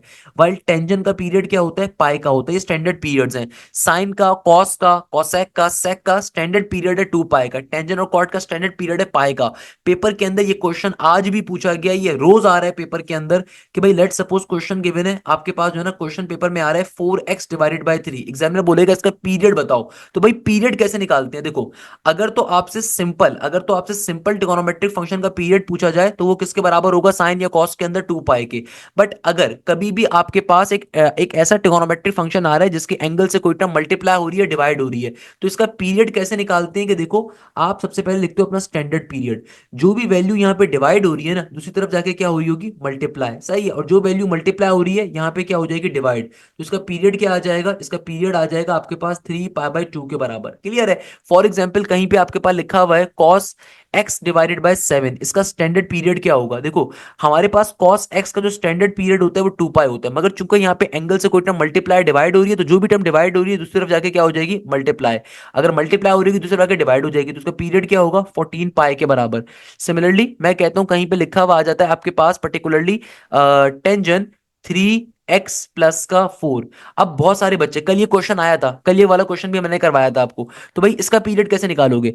देखो, आपका जो पीरियड का ताल्लुक होता है ना, आपके पीरियड का ताल्लुक होता है उस कांस्टेंट के साथ जो आपके एंगल से मल्टीप्लाई या डिवाइड हो रहा है। यहाँ पे देखो जो प्लस का 4 है, ये फेज शिफ्ट है, इसका आपका कोई काम नहीं है। तो अगर आपको पीरियड निकालना है तो पीरियड क्या होगा इसका, इसका पीरियड होगा सिंपल पाई/3 के बराबर। प्लस के 4 का कोई काम नहीं है आपके। क्लियर है। तो ये बेसिक कॉन्सेप्ट्स होते हैं। तो भाई मैं 4 टॉपिक्स आपको बता रहा हूँ, इन 4 टॉपिक, छोटे छोटे जो टॉपिक्स हैं, इनको कवर कर लो कि भाई डेरिवेटिव के अंदर dy/dx का फंक्शन किसने याद किया था, नॉर्मल फंक्शन किसने याद किया था, लैग्रांज ने क्या कहा था, न्यूटन ने क्या कहा था। ये आपकी जो सेकंड ईयर मैथ्स की पंजाब बोर्ड से चैप्टर नंबर 2 के अंदर स्टार्टिंग पेजेस के अंदर गिवन होगा, सिंध बोर्ड के चैप्टर नंबर 3 के स्टार्टिंग पेजेस के अंदर गिवन है। सही है, मैंने कल की क्लास में पढ़ाया भी था। कॉनिक्स के अंदर जो डायग्राम मैंने आपको अपने लेक्चर में बताई हुई है, डायग्राम को कवर कर लो कि भाई जनरेटर कहाँ पे मिलता है, कौन कहाँ पे मिलती है और नेपे क्या होती है, ये वाली चीज लाजमी तौर पर कवर अप कर लीजिए प्लीज, ये बहुत आती है पेपर के अंदर। सही है। इसके अलावा जो टेबल होता है साइन का, कॉस का, टेंजेंट का, कि डोमेन और रेंज क्या है, इनकी इनवर्स की डोमेन और रेंज क्या है, उसको लाजमी तौर पर कवर कर लो। इसके अलावा पीरियड का टॉपिक पेपर में बहुत आता है, ये 4 टॉपिक्स कवर कर लो, मैं तुम्हें गारंटी देता हूं 10 MCQs तुम्हारे निकल गए। 10 MCQs तुम्हारे निकल गए। देखो, you need to be a smart thinker, you don't need to be a very very hard worker. Hard working के अंदर और स्मार्ट थिंकिंग के अंदर बहुत डिफरेंस होता है। हार्ड वर्किंग के अंदर और स्मार्ट वर्किंग में लिटरली बहुत डिफरेंस है। हमेशा याद रखिएगा, कामयाब वो इंसान नहीं होगा जो हार्ड वर्कर है, कामयाब वो इंसान होगा जो स्मार्ट थिंकर है, जो स्मार्ट वर्कर है। पेपर के अंदर 100 MCQs आएंगे। अगर आपने एक टिपिकल अप्रोच को अपनाया कि भाई आप बारी बारी हर MCQ सॉल्व करते हुए जा रहे हो, गलत काम कर रहे हो। पेपर को सॉल्व करने का तरीका ये होता है कि आपको जो भी सेक्शन पहले आप अटेम्प्ट कर रहे हो, जो आपको आसान लगता है उसको पहले अटेम्प्ट करो, और उस सेक्शन के अंदर से भी पहले सिर्फ इजी एमसीक्यूज को अटेम्प्ट करते जाओ। जो एमसीक्यूज इजी लग रहा है उसको अटेम्प्ट करो, जो एमसीक्यूज डिफिकल्ट लग रहा है उसको स्किप कर दो, स्किप कर दो, स्किप कर दो। बाद में उसको वापस से आप देख सकते हो आराम से, कोई मसले की बात नहीं है। मगर पहले पेपर में हमेशा इजी एमसीक्यूज को अटेम्प्ट करो। ये जो 4 टॉपिक्स मैंने आपको बताए हैं ना, इनमें से 10 MCQs लाजमी आएंगे पेपर में, गारंटी देने को तैयार हूं। 10 MCQ लाजमी तौर पे आएंगे, इनको लाजमी कवर कर लो। नहीं तो तुम्हारे 5-6 MCQs तो आएंगे आएंगे यार 100 में से। ये मोस्ट इंपॉर्टेंट टॉपिक्स है, ये ऐसा टॉपिक है जो हर दफा आता है। कॉनिक्स में से बेसिक थ्योरी हो गई, डोमेन रेंज हो गई, डेरिवेटिव और के क्वेश्चन हो गए, और पीरियड का कॉन्सेप्ट हो गया, हर साल ही आता है। अच्छा, अब देखो नेक्स्ट क्वेश्चन जो मेरे पास आ रहा है ना, अरे भाई क्या इंटरेस्टिंग क्वेश्चन है। एग्जामिनर कह रहा है कि भैया तुम्हारे पास एक सर्कल आ रहा है। सर आपको कैसे पता चला सर्कल है, भाई सर्कल की इक्वेशन देख के पता चल जाता है। कैसे, मैं आपको बता देता हूँ, चलो मैं आपको एक लॉजिक दे देता हूँ। भाई ये जो क्वेश्चन है बहुत पेपर में आएगा कि आपको इक्वेशन गिवन होगी, एग्जामिनर बोलेगा ये इक्वेशन किसको रिप्रेजेंट कर रही है। मैं आपको एक बेसिक लॉजिक दे रहा हूँ, इस लॉजिक को जरा पिक करिएगा, मोस्ट इंपॉर्टेंट लॉजिक है। कि भाई हमें कैसे पता चलता है, अगर कोई भी कॉनिक मेरे सामने आएगा, मुझे कैसे पता चलेगा ये कॉनिक किस चीज को रिप्रेजेंट कर रहा है। तो भाई देखो, जो सर्कल होता है ना, सर्कल की इक्वेशन की खास बात क्या होती है, सर्कल की इक्वेशन के अंदर हमेशा याद रखिएगा एक्स स्क्वायर भी मौजूद होगा, वाई स्क्वायर भी मौजूद होगा। ये दोनों के दोनों मौजूद होने चाहिए, both are compulsory. X square Y square both are compulsory equation में। सेकंड नंबर के ऊपर दूसरी कंडीशन क्या होती है सर्कल की इक्वेशन की, एक्स स्क्वायर और वाई स्क्वायर दोनों के साइंस क्या होंगे, हमेशा सिमिलर होंगे। हमेशा जो साइंस होंगे ना इन दोनों के, वो क्या होंगे बेटा, सेम होंगे। ये कंपलसरी बात है, ये ऐसा नहीं है कि भाई एक का अलग होगा एक का अलग नहीं, ऐसा पॉसिबल नहीं है। एक्स स्क्वायर और वाई स्क्वायर दोनों के साइंस क्या होने चाहिए, हमेशा सिमिलर होने चाहिए। तीसरे नंबर के ऊपर सबसे इंपॉर्टेंट बात, तीसरे नंबर के ऊपर सबसे इंपॉर्टेंट बात क्या है कि भाई हमारे पास ये जो एक्स स्क्वायर वाई स्क्वायर होगा ना, इनके कोफिशिएंट्स भी हमेशा क्या होने चाहिए, similar. X square Y square के कोफिशिएंट्स भी हमेशा क्या होने चाहिए, सेम। हमेशा इनके कोफिशिएंट्स भी क्या होने चाहिए, सेम। मैं आपको इसकी कंडीशन दिखा देता हूं भाई। फॉर एग्जांपल मेरे पास एक इक्वेशन आ रही है, एक्स स्क्वायर प्लस का वाई स्क्वायर प्लस का 9 इक्वल टू 0। मुझे कैसे पता चलेगा ये इक्वेशन किसकी है, सर्कल की है, पैराबोला की है, हाइपरबोला की, इलिप्स की है? ये क्वेश्चन पेपर में आज भी आया हुआ है, हर दफा आता है। देखो आपको कैसे पता चलेगा, ऑलवेज रिमेंबर दिस थिंग, अगर इक्वेशन सर्कल की है तो एक्स स्क्वायर और वाई स्क्वायर दोनों मौजूद होंगे, दोनों के पॉजिटिव होना चाहिए, दोनों का सेम साइन होना चाहिए, दोनों के कोफिशिएंट्स हमेशा सिमिलर होंगे। कोफिशिएंट किसे कहते हैं, वेरिएबल के साथ लिखे गए नंबर को कोफिशिएंट कहते हैं। यानी कि देखो यहाँ पे कोफिशिएंट 1 है, यहाँ पे भी कोफिशिएंट 1 है। क्लियर है बेटा? अच्छा, हमारे पास पैराबोला क्या होता है? देखो पैराबोला किसे कहते हैं, पैराबोला की इक्वेशन की खास बात क्या होती है? पैराबोला का मतलब ये होता है कि भाई तुम्हारे पास अगेन एक्स स्क्वायर या वाई स्क्वायर में से कोई एक वैल्यू होगी। एक्स स्क्वायर वाई स्क्वायर में से कोई एक होगा, कोई एक होगा। एक्स स्क्वायर वाई स्क्वायर में से कोई एक होगा, सही है। यहाँ पे साइंस के लिए कोई कंडीशन नहीं है, कोफिशिएंट्स के लिए कोई कंडीशन नहीं है। पैराबोला की इक्वेशन की सिंपल कंडीशन ये होती है कि एक्स स्क्वायर वाई स्क्वायर में से कोई एक वैल्यू एग्जिस्ट कर रही होगी। क्वाड्रेटिक इक्वेशन होनी चाहिए, कोई एक वेरिएबल एग्जिस्ट कर रहा होगा एक्स स्क्वायर वाई स्क्वायर में से, तो पैराबोला कहलाएगा। फॉर एग्जाम्पल मैं कहता हूँ इक्वेशन आ रही है एक्स स्क्वायर माइनस का 4x प्लस का 9y प्लस का 4 इक्वल टू 0। अब मुझे कैसे पता चलेगा पैराबोला है कि सर्कल है? देखो सर्कल के अंदर या इलिप्स के अंदर या हाइपरबोला में एक्स स्क्वायर वाई स्क्वायर दोनों होते हैं, मगर अगर इक्वेशन के अंदर, अगर तो इक्वेशन में सिर्फ एक वैल्यू एग्जिस्ट कर रही है ना एक्स स्क्वायर वाई स्क्वायर में से, इसका मतलब क्या है कि ये पैराबोला की इक्वेशन आ रही है, सही है।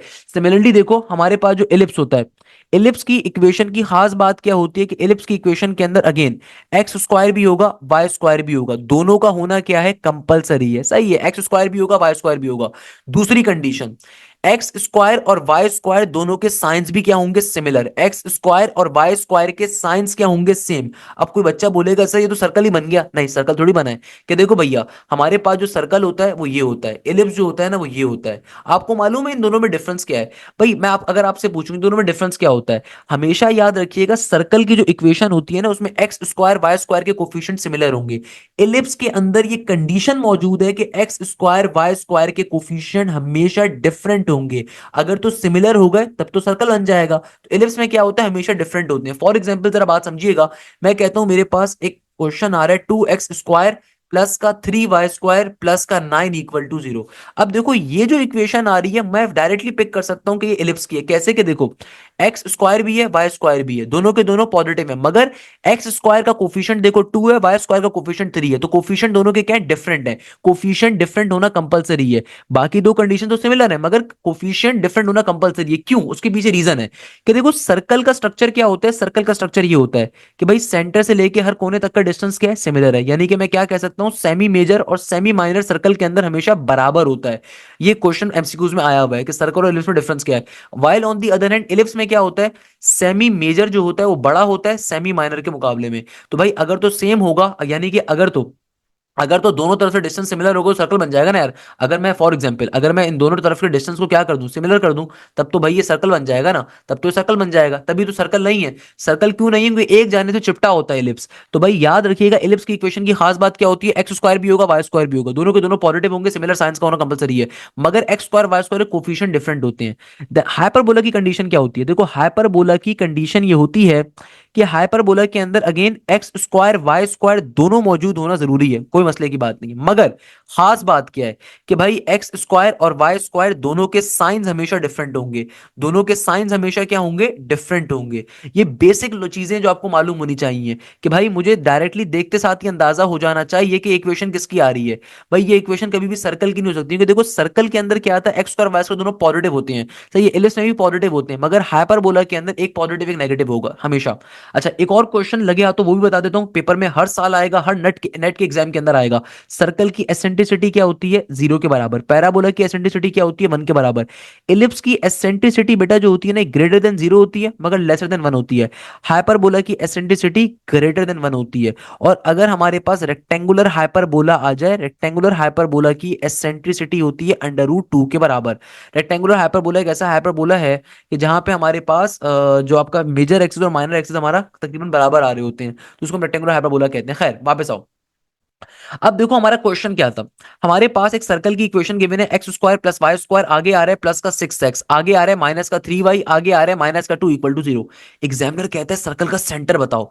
तो भाई मैं आपको इसकी शॉर्टकट बता रहा हूं, कभी भी अगर आपको सर्कल की इक्वेशन गिवन है, आपको सर्कल का सेंटर निकालना है। और अगर एक्स स्क्वायर वाई स्क्वायर के कोफिशिएंट 1 के बराबर है, अगर 1 के बराबर नहीं है तो पहले आप कॉमन लेके पूरी इक्वेशन में से उनको 1 के बराबर बनाओगे। तो अगर कभी भी आपके पास सर्कल की इक्वेशन गिवन है और आपको एक्स स्क्वायर वाई स्क्वायर क्या है, उनके कोफिशिएंट्स 1 के बराबर गिवन है, तो सॉल्व करने का तरीकेकार क्या है, सेंटर निकालने की शॉर्टकट क्या है, सर हाशिम की शॉर्टकट क्या है? सर हाशिम की मैथमेटिक्स शॉर्टकट ये कहती है कि भाई सिंपल तरीके से जो भी आपका लीनियर एक्स आ रहा है और जो आपका लीनियर वाई आ रहा है, इन दोनों को -2 पे डिवाइड करवा दो। यानी कि जो भी आपका लीनियर एक्स है और लीनियर वाई है, इन दोनों को क्या करवा दो, -2 के ऊपर डिवाइड करवा दो। इससे फायदा क्या होगा, आपको डायरेक्टली सर्कल का सेंटर मिल जाएगा। तो क्या बन गया यहाँ पे, ये बन गया माइनस का 3 और ये माइनस माइनस प्लस का 3/2 के बराबर। यानी कि देखो इस सर्कल का डायरेक्टली मुझे सेंटर मिल गया -g, f किसके बराबर, -3, 3/2 के बराबर। तो विद इन सेकंड्स के ऊपर सॉल्व करने की स्ट्रेटेजी है, विद इन सेकंड्स के ऊपर सॉल्व करने की। कि कभी भी दुनिया के अंदर अगर आपको सर्कल का सेंटर निकालना है ना, तो हमेशा एक कंडीशन में ध्यान में रखिएगा, एक्स स्क्वायर वाई स्क्वायर का कोफिशिएंट 1 के बराबर होना चाहिए। अगर आपके पास कोई इस नस के अंदर पूछा जा चुका है, इसलिए मैंने आपको साथ ही एक और क्वेश्चन भी करवा दिया।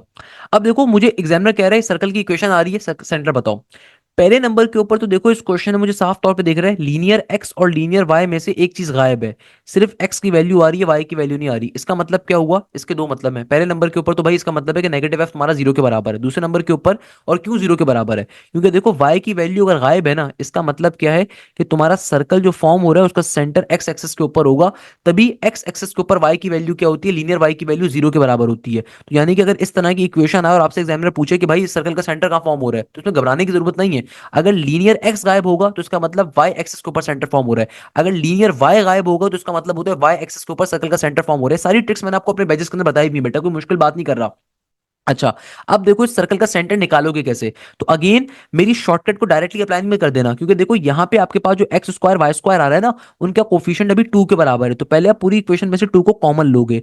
तो क्या बन गया, ये बन गया एक्स स्क्वायर, आगे आ जाएगा प्लस का वाई स्क्वायर, आगे आ गया माइनस का 3/2। फिर 2 8 16 होता है, इक्वल टू के बाद 0। देखो ये वाला काम हम लोगों ने क्या करा, मैथ्स का बेसिक कॉन्सेप्ट है, कभी भी मैथ्स के अंदर अगर किसी टेबल में कोई नंबर नहीं आता और आपको नंबर कॉमन चाहिए, तो आप क्या करते हो, उसको डिवीजन में नंबर लिख देते हो। भाई 3 के टेबल में 2 नहीं आता तो उसको डिवीजन में आ गया, क्योंकि देखो जब मैं 2 को वापस ब्रैकेट से मल्टीप्लाई करूंगा तो 2 से 2 कट जाएगा, वापस ओरिजिनल वैल्यू फॉर्म होगी। तो अब देखो यहाँ पे 2 कॉमन लिया हुआ है, इक्वल टू के दूसरी तरफ जाकर 0 से डिवाइड होगा, खत्म हो गया। तो फाइनली मेरी इक्वेशन आ गई। अब इसका सेंटर कैसे निकाला जाएगा, देखो सेंटर निकालने का तरीका क्या है कि जो भी लीनियर एक्स आ रहा है ना, उसको भी -2 पे डिवाइड करवाओ, लीनियर वाई को भी -2 पे डिवाइड करवाओ। लीनियर वाई तो यहाँ पे एग्जिस्ट कर नहीं रहा, तो ऑब्वियसली उसका आंसर डायरेक्टली 0 ही है। तो इसको सिंप्लीफाई करवाऊंगा तो क्या बन जाएगा, ये बन गया नेगेटिव का 3/2 और होल डिवीजन में आ रहा है नेगेटिव का 2। According to mathematics basic principle, एक से ज्यादा टर्म्स अगर डिवाइड हो रही हो, सबसे नीचे वाली टर्म नीचे से ऊपर जाके क्या हो जाती है, रेसिप्रोकेट फॉर्म में लिखी जाती है। तो क्या बन जाएगा, ये बन जाएगा मेरे पास पॉजिटिव का 3/4। तो यानी कि मेरा सेंटर क्या आ जाएगा, मेरा सेंटर आ जाएगा 3/4, 0 के बराबर। क्योंकि देखो एक्स की वैल्यू मौजूद थी तो एक्स को आपने खाली -2 पे डिवाइड करवाया, बेसिक सिंप्लीफिकेशन करवाई। क्योंकि वाई की वैल्यू इस सर्कल की इक्वेशन में नहीं आ रही, उसका रीजन ये है कि सर्कल का सेंटर एक्स एक्सिस के ऊपर है, तो इसका मतलब वाई की वैल्यू 0 के बराबर है, नेगेटिव एफ 0 के बराबर है। डायरेक्टली आपका सेंटर आ गया 3/4, 0 के बराबर। That's the logic here, clear है बेटा। ये इसको सेंटर निकालने की शॉर्टकट है, सही है। अच्छा, इस क्वेश्चन में वैसे आपसे रेडियस भी मांगा हुआ है। रेडियस निकालने का फॉर्मूला क्या होता है, देखो रेडियस कैसे निकालेंगे, ये पेपर में आज क्वेश्चन पूछा गया था। रेडियस निकालने का फॉर्मूला होता है जी स्क्वायर प्लस का एफ स्क्वायर माइनस का सी। तो जब कभी आप अपनी आपकी इक्वेशन नॉर्मल फॉर्म पे मौजूद है, एक्स स्क्वायर वाई स्क्वायर का कोफिशिएंट 1 के बराबर, तो उस वक्त जो कांस्टेंट होता है ना, ये आपका सी होता है। उस वक्त जो कांस्टेंट होता है ना, ये आपका सी होता है। तो भाई आपने सर्कल का सेंटर ऑलरेडी निकाला हुआ है, सेंटर की वैल्यू क्या है, नेगेटिव जी नेगेटिव एफ, मगर उससे फर्क नहीं पड़ता क्योंकि यहाँ पे जी स्क्वायर और एफ स्क्वायर होता है फॉर्मूले के अंदर। तो क्या बन जाएगा, क्योंकि स्क्वायर नेगेटिव साइन को वैसे ही पॉजिटिव कर देगा, इसलिए फर्क नहीं पड़ता। एफ की वैल्यू क्या है, एफ की वैल्यू है 3/2 का होल स्क्वायर, आगे माइनस का सी। तो सी की वैल्यू क्या है, नेगेटिव का 2, तो नेगेटिव का 2 मैंने अंदर डाल दिया। अब इसको सिंप्लीफाई करवा लीजिए बैठ के। तो ये क्या बन जाएगा, ये हो जाएगा -3 का स्क्वायर इज 9, देन 3 का स्क्वायर इज 9 एंड 2 का square is 4 and negative negative is positive का 2, पॉजिटिव का 2, पॉजिटिव का 2 एडिट आ जाएगा। सिंप्लीफाई अगर मैं इसको करवाता हूँ तो 9 प्लस का 2, ये बन गया 11 के बराबर, प्लस का 9/4। अब इसको फर्दर सिंप्लीफाई कैसे करेंगे, 4 11 आर 44, एलसीएम लोगे हम लोग। 4 11 आर इज 44, और 44 के अंदर अगर मैं 9 का इजाफा करता हूँ, 44 में 10 का इजाफा करूंगा, तो 54 बनेगा, 9 का इजाफा करूंगा तो 53, हाँ 9 का इजाफा करोगे तो 53 बनेगा ना यार। अगर मैं 9 का इजाफा करता हूं तो 53 बनेगा। यानी कि क्या बन गया, ऊपर आ गया अंडर रूट के अंदर 53 और नीचे रूट 4 का रूट फोर बराबर होता है 2 के, तो ये इसका रेडियस होना चाहिए। तो करेक्ट आंसर यहाँ पे देखो किसी ऑप्शन में भी नहीं गिवन, तो करेक्ट आंसर क्या होगा, नन ऑफ द अबव होगा। क्योंकि देखो जब आप इसका एलसीएम लोगे ना तो क्या बन गया, ये बन गया ऊपर 11, 11 4 54 प्लस का 9, ये 53 और नीचे आ गया 4 का 4। जब आप रूट को अप्लाई करोगे तो रूट 53 एडिटिस आ गया और रूट 4 बराबर होता है किसके, 2 के, तो ये इसका करेक्ट आंसर आ गया। That's the logic here. अच्छा भाई, नेक्स्ट क्वेश्चन में एग्जामिनर कह रहा है, अच्छा अभी देखो ये क्वेश्चन बड़ा इंपॉर्टेंट है। एग्जामिनर कह रहा है इक्वेशन ऑफ द सर्कल बताइए अगर वो 0,1 से 4,7 से या 4,-1 से पास कर रही है। अब बहुत सारे बच्चे इसको गलत तरीके से सॉल्व करते हैं। भाई ये जो क्वेश्चन आ रहे हैं टाइम्स अगर क्वेश्चन नहीं है, directly hit and try method पे अप्लाई करके सॉल्व कर सकते हो। यानी कि जो क्वेश्चन आ रहा है ना, आपने क्या करना है, आप सिंपल तरीके से हिट एंड ट्राई मेथड को अप्लाई करो। जिस इक्वेशन के ऊपर भी ये तीनों पॉइंट्स प्रूव हो रहे होंगे करेक्ट आंसर होगा। विद इन सेकंड्स पे आप इसको चेक कर सकते हो। कैसे कि देखो अगर मैं पहला वाला ऑप्शन उठाता हूँ 0,1, तो भाई चूंकि एग्जामिनर कह रहा है कि सर्कल के ऊपर ये 3 पॉइंट एग्जिस्ट कर रहे हैं ना, एग्जामिनर की लॉजिक क्या है, एग्जामिनर कह रहा है कि भाई तुम्हारे सर्कल के ऊपर ये 3 पॉइंट्स एग्जिस्ट कर रहे हैं। इसका सिंपल मतलब क्या है, इसका सिंपल मतलब ये कि अगर सर्कल के ऊपर ये 3 पॉइंट्स एग्जिस्ट कर रहे हैं तो भाई इक्वेशन ऑफ द सर्कल को वेरीफाई करेंगे। तो मैं बारी बारी इन पॉइंट्स का इस्तेमाल करूंगा। पहला पॉइंट है 0,1, इसको उठा के डाल के चेक कर लीजिए। ये बन जाएगा 0 का स्क्वायर, ये बन जाएगा 1 का स्क्वायर, ये बन जाएगा 0, ये बन जाएगा 7, ये बन जाएगा +5। तो भाई मुझे साफ तौर पे दिख रहा है left hand side right hand side के कभी बराबर नहीं आएगी, वो सारी वैल्यूज ही पॉजिटिव के अंदर है। इसका मतलब ऑप्शन नंबर ए तो कभी भी आंसर नहीं हो सकता। ऑप्शन नंबर सी को चेक कर लेते हैं। पहला पॉइंट 0,1 डाल के चेक कर लेते हैं भैया। तो 0 का स्क्वायर 0 हो गया, 1 का स्क्वायर 1 हो गया, 7 × 0 0, प्लस का 6 × y 0, और प्लस का 6 × y, अगर y तो बनता ना है, प्लस का 6 एज इट इज, प्लस का 5 अगेन, क्योंकि सारी वैल्यूज पॉजिटिव के अंदर है तो लेफ्ट हैंड साइड और राइट हैंड साइड कभी भी बराबर नहीं आ सकती। तो इसका मतलब ऑप्शन नंबर सी भी इनकरेक्ट है। ऑप्शन नंबर बी को चेक करते हैं। अगर मैं 0,1 पहला पॉइंट इस पर डाल के चेक करूं तो क्या बनेगा, 0 का स्क्वायर प्लस 1 का स्क्वायर माइनस का 6 × 0, 0 हो जाएगा, माइनस का 7 प्लस का 5 इक्वल टू 0। एक में से 7 जाएगा तो नेगेटिव का 6 प्लस का 5 इक्वल टू 0। तो नेगेटिव का 6 प्लस का 5 तो नेगेटिव का 1 बचेगा इक्वल टू 0। तो left hand side right side के बराबर इस पे भी नहीं आ रही। तो खाली या तो करेक्ट ऑप्शन ऑप्शन नंबर ई है या ऑप्शन नंबर डी है। तो ऑप्शन नंबर डी को पहले चेक कर लेते हैं, ऑप्शन नंबर डी में क्या होगा। अगर मैं 0,1 डालता हूँ ऑप्शन नंबर डी के अंदर तो अगेन 0 का स्क्वायर इज 0, प्लस 1 का स्क्वायर इज 1, माइनस का 7 × 0 खत्म। आगे हो गया माइनस का 6y प्लस का 5, एक में से 6 जाएगा, नेगेटिव का 5 प्लस का 5 इक्वल टू 0, यानी कि 0 = 0। इस पे लेफ्ट हैंड साइड प्रूव हो रही है। तो पहला वाला पॉइंट प्रूव हो गया। दूसरा पॉइंट भी चेक कर लीजिए 4,7, क्योंकि बहुत दफा एग्जामिनर क्या करता है, 2 पॉइंट्स वेरीफाई कर रहे होंगे, तीसरा नहीं कर रहा होगा, तो फिर नन ऑफ दीज आंसर होगा। तो भाई 4,7 को भी अगर जल्दी से चेक कर लूँ, 4 का स्क्वायर होता है मेरे पास किसके बराबर, 4 का स्क्वायर इज 16, 7 का square is 49, and then 4 7s are is 28, then 7 6 are is 42, then plus का 5 इक्वल टू 0। तो 16 और 49, भैया 16 और 49, अच्छा आसान कर लेते हैं, 49 में से अगर 42 को माइनस करूंगा ना, 9 में से कभी भी आप 2 को निकाल दो 7 बचते हैं, तो यहाँ पे 7 आ गया, सही है, ओके। अच्छा, अगर मैं नेगेटिव का 28 और 7 भी करूँ ना, नेगेटिव का 28 के अंदर अगर मैं 7 को माइनस करूँ तो ये बनेगा नेगेटिव का 21। 16 में 5 का इजाफा करोगे ये प्लस का 21 बनेगा, तो 21 माइनस का 21, ये 0 के बराबर ही आएगा। 0 = 0 वेरीफाई कर रहा है। दूसरा पॉइंट भी कर रहा है, तीसरा पॉइंट चेक करना है तो तीसरा पॉइंट भी कर लो, तो वो भी वेरीफाई ही करेगा। तो करेक्ट आंसर फिर ऑप्शन नंबर डी होगा कि सारे पॉइंट्स को वेरीफाई कर रहे हैं। देखो भाई आसान तरीका क्या है कि एक सर्कल के ऊपर अगर 3 या 4 पॉइंट्स आपको गिवन है, बारी बारी इक्वेशन में डालो और चेक कर लो किसके ऊपर वो वेरीफाई कर रहा है। जिसमें वेरीफाई कर रहा है ना बेटा, वो आपका करेक्ट आंसर होगा। Dates a very simple logic, इसमें कोई मतलब हार्ड एंड फास्ट चीज ही नहीं है, बेसिक कॉन्सेप्ट है भाई। अच्छा, नेक्स्ट क्वेश्चन में एग्जामिनर कह रहे हैं a circle has a centre at point 2,7 and passes to the point -3,5 will have an equation dash. अच्छा, इस क्वेश्चन को देखो कैसे सॉल्व करोगे। ये क्वेश्चन भी अगेन आज पेपर में पूछा गया कॉनिक सेक्शन से। इस क्वेश्चन में एग्जामिनर क्या कह रहा है, तुम्हारे पास एक सर्कल है, उसका सेंटर की वैल्यू आपको दे दी, एक सर्कल के सेंटर की वैल्यू दे दी किसके बराबर, 2,7 के। आगे एग्जामिनर क्या कह रहा है, एग्जामिनर कह रहा है कि भाई ये जो सर्कल है ना, ये किसी पॉइंट से पास कर रहा है और वो पॉइंट है मेरे पास -3, -5। तो कहता है सर्कल की इक्वेशन क्या होगी। वैसे दो तरीकों से सॉल्व कर सकते हो। एक तरीका तो ये कि जो पॉइंट गिवन है ना, इसको बारी बारी ऑप्शन में डाल के चेक कर लो। चूंकि ये जो पॉइंट है सर्कल के ऊपर लाई कर रहा है, तो जाहिर सी बात है जो भी इक्वेशन इसको वेरीफाई करेगी वो करेक्ट आंसर होगा। तो एक तरीका सॉल्व करने का तो ये है। मगर एक आसान तरीका पता है क्या है, कि आप सबसे पहले इसका रेडियस निकाल लो, यहाँ से लेकर यहाँ तक का डिस्टेंस क्या होगा, रेडियस होगा। आपको सेंटर ऑलरेडी पता है, रेडियस निकाल लोगे तो सिंपल स्टैंडर्ड इक्वेशन को इस्तेमाल करके आप वैल्यू निकाल लो इजीली। तो रेडियस निकालना तो ज्यादा आसान है कि देखो एक पॉइंट, और रेडियस के क्वेश्चन और डिस्टेंस फॉर्मूले के क्वेश्चन आज बहुत सारे पेपर के अंदर आए हैं एनालिटिकल ज्योमेट्री के, तो आपको वैसे भी आना चाहिए कि देखो एक पॉइंट गिवन है 2,7, एक पॉइंट गिवन है -3, -5। तो पहले वाले पॉइंट को हम कहते हैं x1 y1, दूसरे वाले पॉइंट को हम क्या कहते हैं x2 y2। हमें पता है कि डिस्टेंस फॉर्मूला क्या होता है, डिस्टेंस फॉर्मूला होता है अंडर रूट के अंदर x2 - x1 का होल स्क्वायर, आगे होता है प्लस के साइन के बाद y2 - y1 का होल स्क्वायर। तो भाई अगर मुझे क्वेश्चन को सिंप्लीफाई करना है तो कैसे करूंगा? अगेन बेसिक चीज है, x2 की वैल्यू क्या है -3 के बराबर, x1 की वैल्यू क्या है 2 के बराबर, उसका होल स्क्वायर, प्लस का साइन y2 की वैल्यू -5 है, और माइनस का साइन y1 की वैल्यू क्या होगी 7 के बराबर, उसका होल स्क्वायर। -3 -2 क्या होगा, नेगेटिव का 5, नेगेटिव के 5 का स्क्वायर क्या होता है, नेगेटिव के 5 का स्क्वायर होगा पॉजिटिव का 25, स्क्वायर नेगेटिव साइन को कन्वर्ट कर देता है। -5 और -7 क्या होगा, -5 और -7, 7 और 5 12, और नेगेटिव के 12 का स्क्वायर होगा प्लस का 144। 144 में अगर मैं 25 को ऐड करता हूँ, 144 में 25, 145 में 25 ऐड करोगे तो 170, हाँ सही है 169 बनेगा। क्या बनेगा बेटा, √169 के बराबर क्या बन जाएगा, ये हो जाएगा √169। और 169 रूट क्या होता है, √169 बराबर होता है 13 के, क्योंकि 13 का स्क्वायर होता है ना 169, 13 के बराबर आ गया, यानी कि रेडियस की वैल्यू क्या आ गई 13 के बराबर। अब देखो भाई, अब मैं सिंपल स्टैंडर्ड इक्वेशन का इस्तेमाल कर सकता हूँ। स्टैंडर्ड इक्वेशन क्या होती है, standard equation of a circle होती है x - a का whole square plus y - b का होल स्क्वायर इक्वल टू के बाद आर स्क्वायर। तो भाई सेंटर आपको गिवन है 2,7, ये आपका a आ गया, ये आपका b आ गया, रेडियस भी गिवन है। तो x माइनस का a बराबर है 2 के होल स्क्वायर के, प्लस का y माइनस का b बराबर है 7 के whole square equal to r square. R बराबर है किसके, 13 के, तो 13 का स्क्वायर यहाँ पे आ जाएगा। इसको आप सिंप्लीफाई कैसे करेंगे, इसको सिंप्लीफाई, अच्छा इसको ओपन अप करवा लेते हैं, तो क्या बन गया, ये बन गया एक्स स्क्वायर माइनस का 2 2 4x प्लस का 4।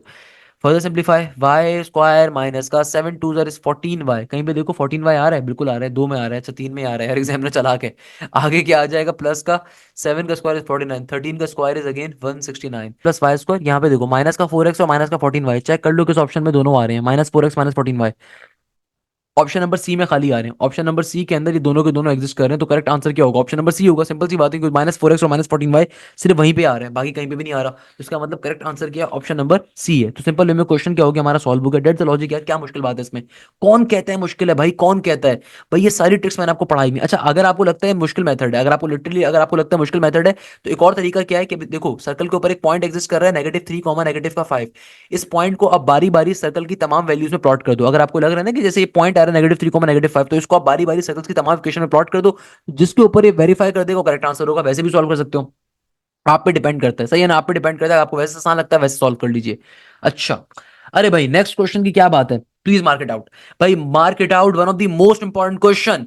आज नस्ट में सबसे ज्यादा अगर कोई क्वेश्चन बच्चों के पेपर में आया तो ये क्वेश्चन था। एग्जामिनर आपसे कह रहा है कि भाई एफ एक्स की वैल्यू बराबर है x divided by L N x के, the minimum value of the function. ये क्वेश्चन पास्ट पेपर्स में बिलियंस दफा आया भाई, बिलियंस दफा। मैंने ये भी नहीं कहा कि भाई एक आध दफा है ना भाई, एक आध दफा नहीं आता। जो एक और क्वेश्चन आ रहा है, one of the most important question, इस क्वेश्चन की क्या ही मैं बात करूं, इस क्वेश्चन को प्लीज मार्क कर लो। आज के नस्ट के एग्जाम में अगर कोई क्वेश्चन सबसे ज्यादा पूछा गया ना, वो ये क्वेश्चन था।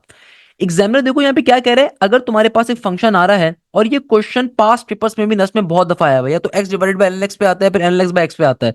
तो one of the most most most important question, examiner कह रहे हैं कि तुम्हारे पास एक फंक्शन आ रहा है, कौन सा फंक्शन है भैया, तुम्हारे पास फंक्शन आ रहा है f x is equal to x by L N x, the minimum value of the function. आपको मिनिमम वैल्यू बतानी है, मैक्सिमम मिनिमम का कॉन्सेप्ट है। देखो इस क्वेश्चन को सॉल्व कैसे करोगे, सबसे पहले आप इस फंक्शन का वन टाइम डेरिवेटिव लो, एफ प्राइम एक्स किसके बराबर होगा।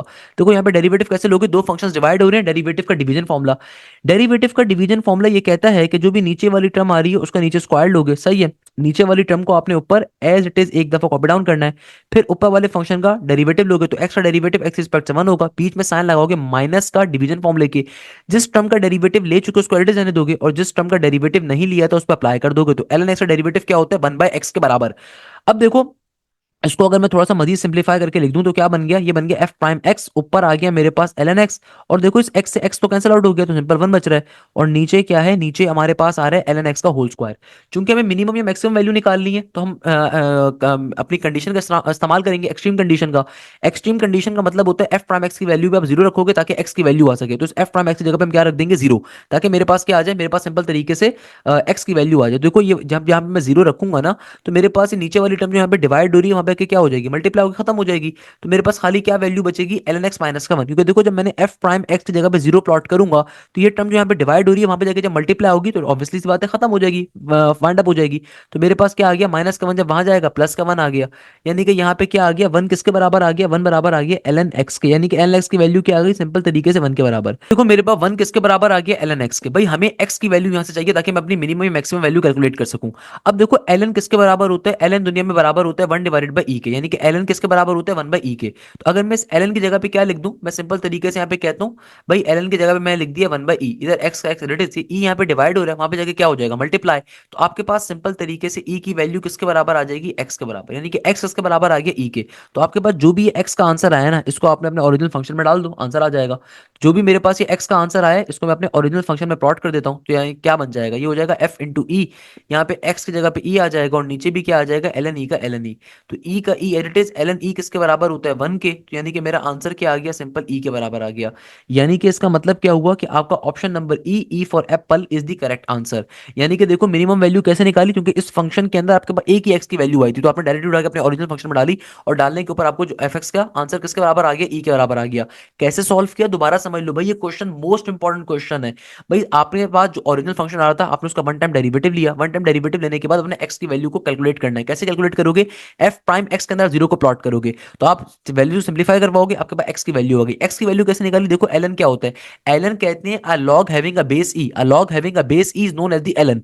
तो एलन की एक और फंक्शन वैल्यू क्या होती है, एलन बराबर होता है 1 बाई ई के। तो एलन की जगह पे मैंने 1 बाई ई लिखा, ई यहाँ पे डिवाइड हो रहा है, वहां पे मल्टीप्लाई हो जाएगा। या फिर आप चाहो तो इसको एक और मेथड पे भी कर सकते हो, कैसे कि 1 का 1 एज इट इज, एलन की जगह पे मैं लिख देता हूं a log having a base e, यहाँ पे एक्स का एक्स। तो भाई according to base power function of a, या base power property of the logarithm.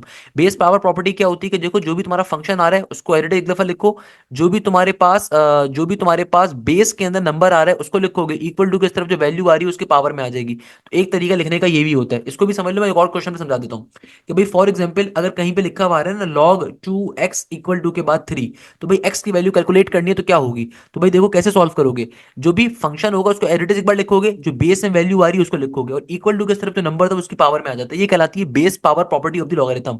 तो x की वैल्यू 8 के बराबर होगी। तो चाहो तो इस मेथड पे करना चाहो तो x की वैल्यू यहां से भी निकाल सकते हो, तो x की वैल्यू e के बराबर आ गई, इसको ओरिजिनल वैल्यू में डालोगे ओरिजिनल फंक्शन के अंदर, तो बेटा आपके पास सिंपल तरीके से आपके ओरिजिनल फंक्शन की वैल्यू आ गई। भाई ये छोटी छोटी ट्रिक्स होती हैं जो पेपर के लिए मोस्ट इंपॉर्टेंट है। These all tricks are extremely important for your exam, क्योंकि भाई ये बेसिक बातें जो आपको लाजमी तौर पे मालूम होनी चाहिए। ये क्वेश्चन कितना छोटा सा क्वेश्चन है, बट ये क्वेश्चन बेतहाशा एमसीक्यूज में आता है, आप यकीन नहीं करोगे, ये क्वेश्चन बेतहाशा प्रॉपर्टी एमसीक्यूज के अंदर पूछी जाती है। तो ये छोटी छोटी बातें होती हैं जो आपके लिए बहुत फायदेमंद हैं, तो आपने इसका बड़ा ख्याल रखना है। सेकंड नंबर के ऊपर I would really recommend all of you guys कि भाई अगर आपकी तैयारी पूरी नहीं है तो लाजमी तौर पे इन पास पेपर्स के लेक्चर्स को लो। बेटा मैंने अभी तक मोर देन 4000 नस के एमसीक्यू सॉल्व करवाए में, इन पास पेपर्स के लेक्चर्स को लाजमी तौर पे कवर करो। और अगर आप समझते हो कि आपकी बिल्कुल भी तैयारी नहीं है तो मैं आपको लाजमी तौर पे रिकमेंड करूंगा बैच को ज्वाइन करो। इस बैच में बिल्कुल बेसिक लेवल से आपको पढ़ाया जाएगा, आपकी नस्ट की, फास्ट की, एनईडी की, आईबीए की, मेरान की, यूईटी की, कॉमसेट्स की, जीआईकेआई की, पाकिस्तान की तमाम टॉप 25 यूनिवर्सिटीज की तैयारी कवर अप करवाई जाएगी। ये फीस पूरे 1 साल की होती है, इसमें मल्टीपल टाइम लाइव सेशन में कोर्स कवर होगा। एक दफा नेट 3 से पहले होगा, फिर नेट 4 से पहले होगा, फिर जीआईकेआई के लिए, फिर यूईटी के लिए, फिर कॉमसेट्स के लिए, फिर प्यास के लिए। आपको बार बार डिफरेंट यूनिवर्सिटीज के लिए फीस नहीं देनी पड़ेगी, आपको एक ही बैच के अंदर कंप्लीट कोर्स कवर करवाया जाएगा। ना सिर्फ एक दफा बल्कि मल्टीपल दफा। जब एक दफा कोर्स कवर हो जाएगा फिर दोबारा भी आपको एक्सेस मिलेगा, आपको दोबारा भी लाइव क्लासेस का अवेलेबिलिटी होगी। यानी कि मेरे मेरे पास जितने भी मेरे बैचेस होते हैं बाद के, मेरे जो स्टार्टिंग के बैचेस के बच्चे होते हैं उनको फायदा ये होता है कि भाई वो एंड के जितने बैचेस मेरे चल रहे होते हैं उसमें जो भी मैं लाइव क्लास लेता हूँ उसको भी वो एक्सेस कर सकते हैं, वो उस क्लास में पार्टिसिपेट कर सकते हैं। सेकंडली यहाँ पे प्रॉपर्ली टेस्ट कंडक्ट होते हैं, प्रैक्टिस मटेरियल हम प्रोवाइड करते हैं, आपकी प्रॉपर्ली डाउट सेशन होते हैं, आपके प्रॉपर्ली जो भी टेस्ट होता है उसका वीडियो सोल्यूशन आपको प्रोवाइड किया जाता है, उसका प्रॉपर्ली सोल्यूशन आपको बना के दिया जाता है वीडियो सोल्यूशन के साथ कि भाई इस टेस्ट में ये क्वेश्चन पूछे हुए थे, ये कॉन्सेप्ट पूछे हुए थे, each and everything is there. तो इनका आपने बड़ा ख्याल रखना है। अच्छा, एक और क्वेश्चन जो आज हमारे पास डेरिवेटिव से कैलकुलस से पूछा गया, अगेन ये क्वेश्चन बहुत इंपॉर्टेंट है, अक्सर बच्चे इसमें गलती करके आते हैं। अब देखो ये क्वेश्चन क्या आता है, इस क्वेश्चन में एग्जामिनर कह रहा है if a particle is moving along the curve y is equal to x into ln x, find all the values of x at which the rate of change of y with respect to time is 3 times that of x assuming that dy by df is never equal to 0। अब देखो इस question की पहले logic को आप समझो। Examiner क्या कह रहा है, ये क्वेश्चन नस्ट का मोस्ट इंपॉर्टेंट क्वेश्चन है। एग्जामिनर कह रहा है if a particle is moving along the curve, और कर्व की इक्वेशन क्या है, y is equal to x into ln x, find all the values of x at which the rate of change of y with respect to time यानी कि dy by dt is 3 times of dy by dx assuming that dx by dt is never zero. अब देखो इसको solve करने की logic ये हम किस पैटर्न के ऊपर सॉल्व करेंगे, अगर मुझे x की वैल्यू कैलकुलेट करनी है तो यहाँ पे कंडीशन गिवन है। सबसे पहले अगर मैं अपनी बेसिक कंडीशन देखूं, जो मेरा पार्टिकल मूव कर रहा है एक लाइन के ऊपर, तो वहां पे इक्वेशन क्या है, इक्वेशन आपको गिवन है y is equal to l x into l N x की, सही है। तो सबसे पहले तो भाई मैं इसका डेरिवेटिव अप्लाई करता हूँ x के रिस्पेक्ट से। अगर मैं इसका डेरिवेटिव x के रिस्पेक्ट से लूंगा तो dy बाई dx की वैल्यू क्या आएगी, यहाँ पे देखो दो फंक्शंस मल्टीप्लाई हो रहे हैं, तो डेरिवेटिव का मल्टीप्लीकेशन फॉर्मूला किसके बराबर हो जाएगा, ये क्या है, पहले वाले फंक्शन को ऑलरेडी लिखेंगे, दूसरे वाले फंक्शन का डेरिवेटिव, तो एन एक्स का डेरिवेटिव हो गया 1/x के बराबर। मल्टीप्लीकेशन फॉर्मूले में प्लस का साइन होता है, तो भाई जिस फंक्शन का डेरिवेटिव ले चुके हो अब की बारी में उसको एज इट इज रहने दोगे, और जिस फंक्शन का नहीं लिया था उस पर अप्लाई कर दोगे।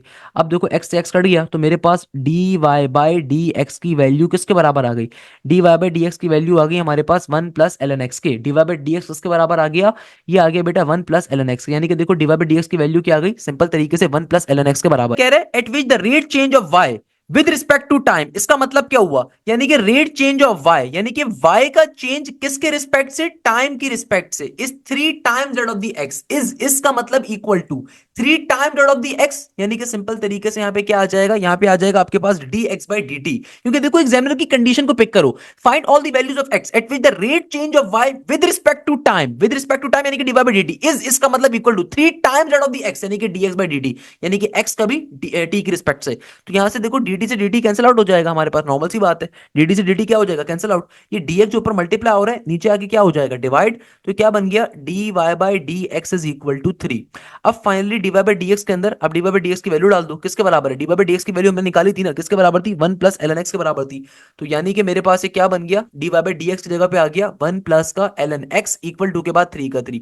आपको चूंकि क्या निकालना है, आपको चूंकि निकालना है सिंपल तरीके से कौन सी वैल्यू को बेटा, हमें निकालना है x की वैल्यू को, तो प्लस के 1 को दूसरी तरफ भेजूंगा तो ln x की वैल्यू क्या आ जाएगी, प्लस का 1 जब वहां पे जाएगा माइनस का 1 हो जाएगा 3 माइनस का 1 इज बेसिकली इक्वल टू 2, तो ln x की वैल्यू आ गई किसके बराबर, 2 के बराबर।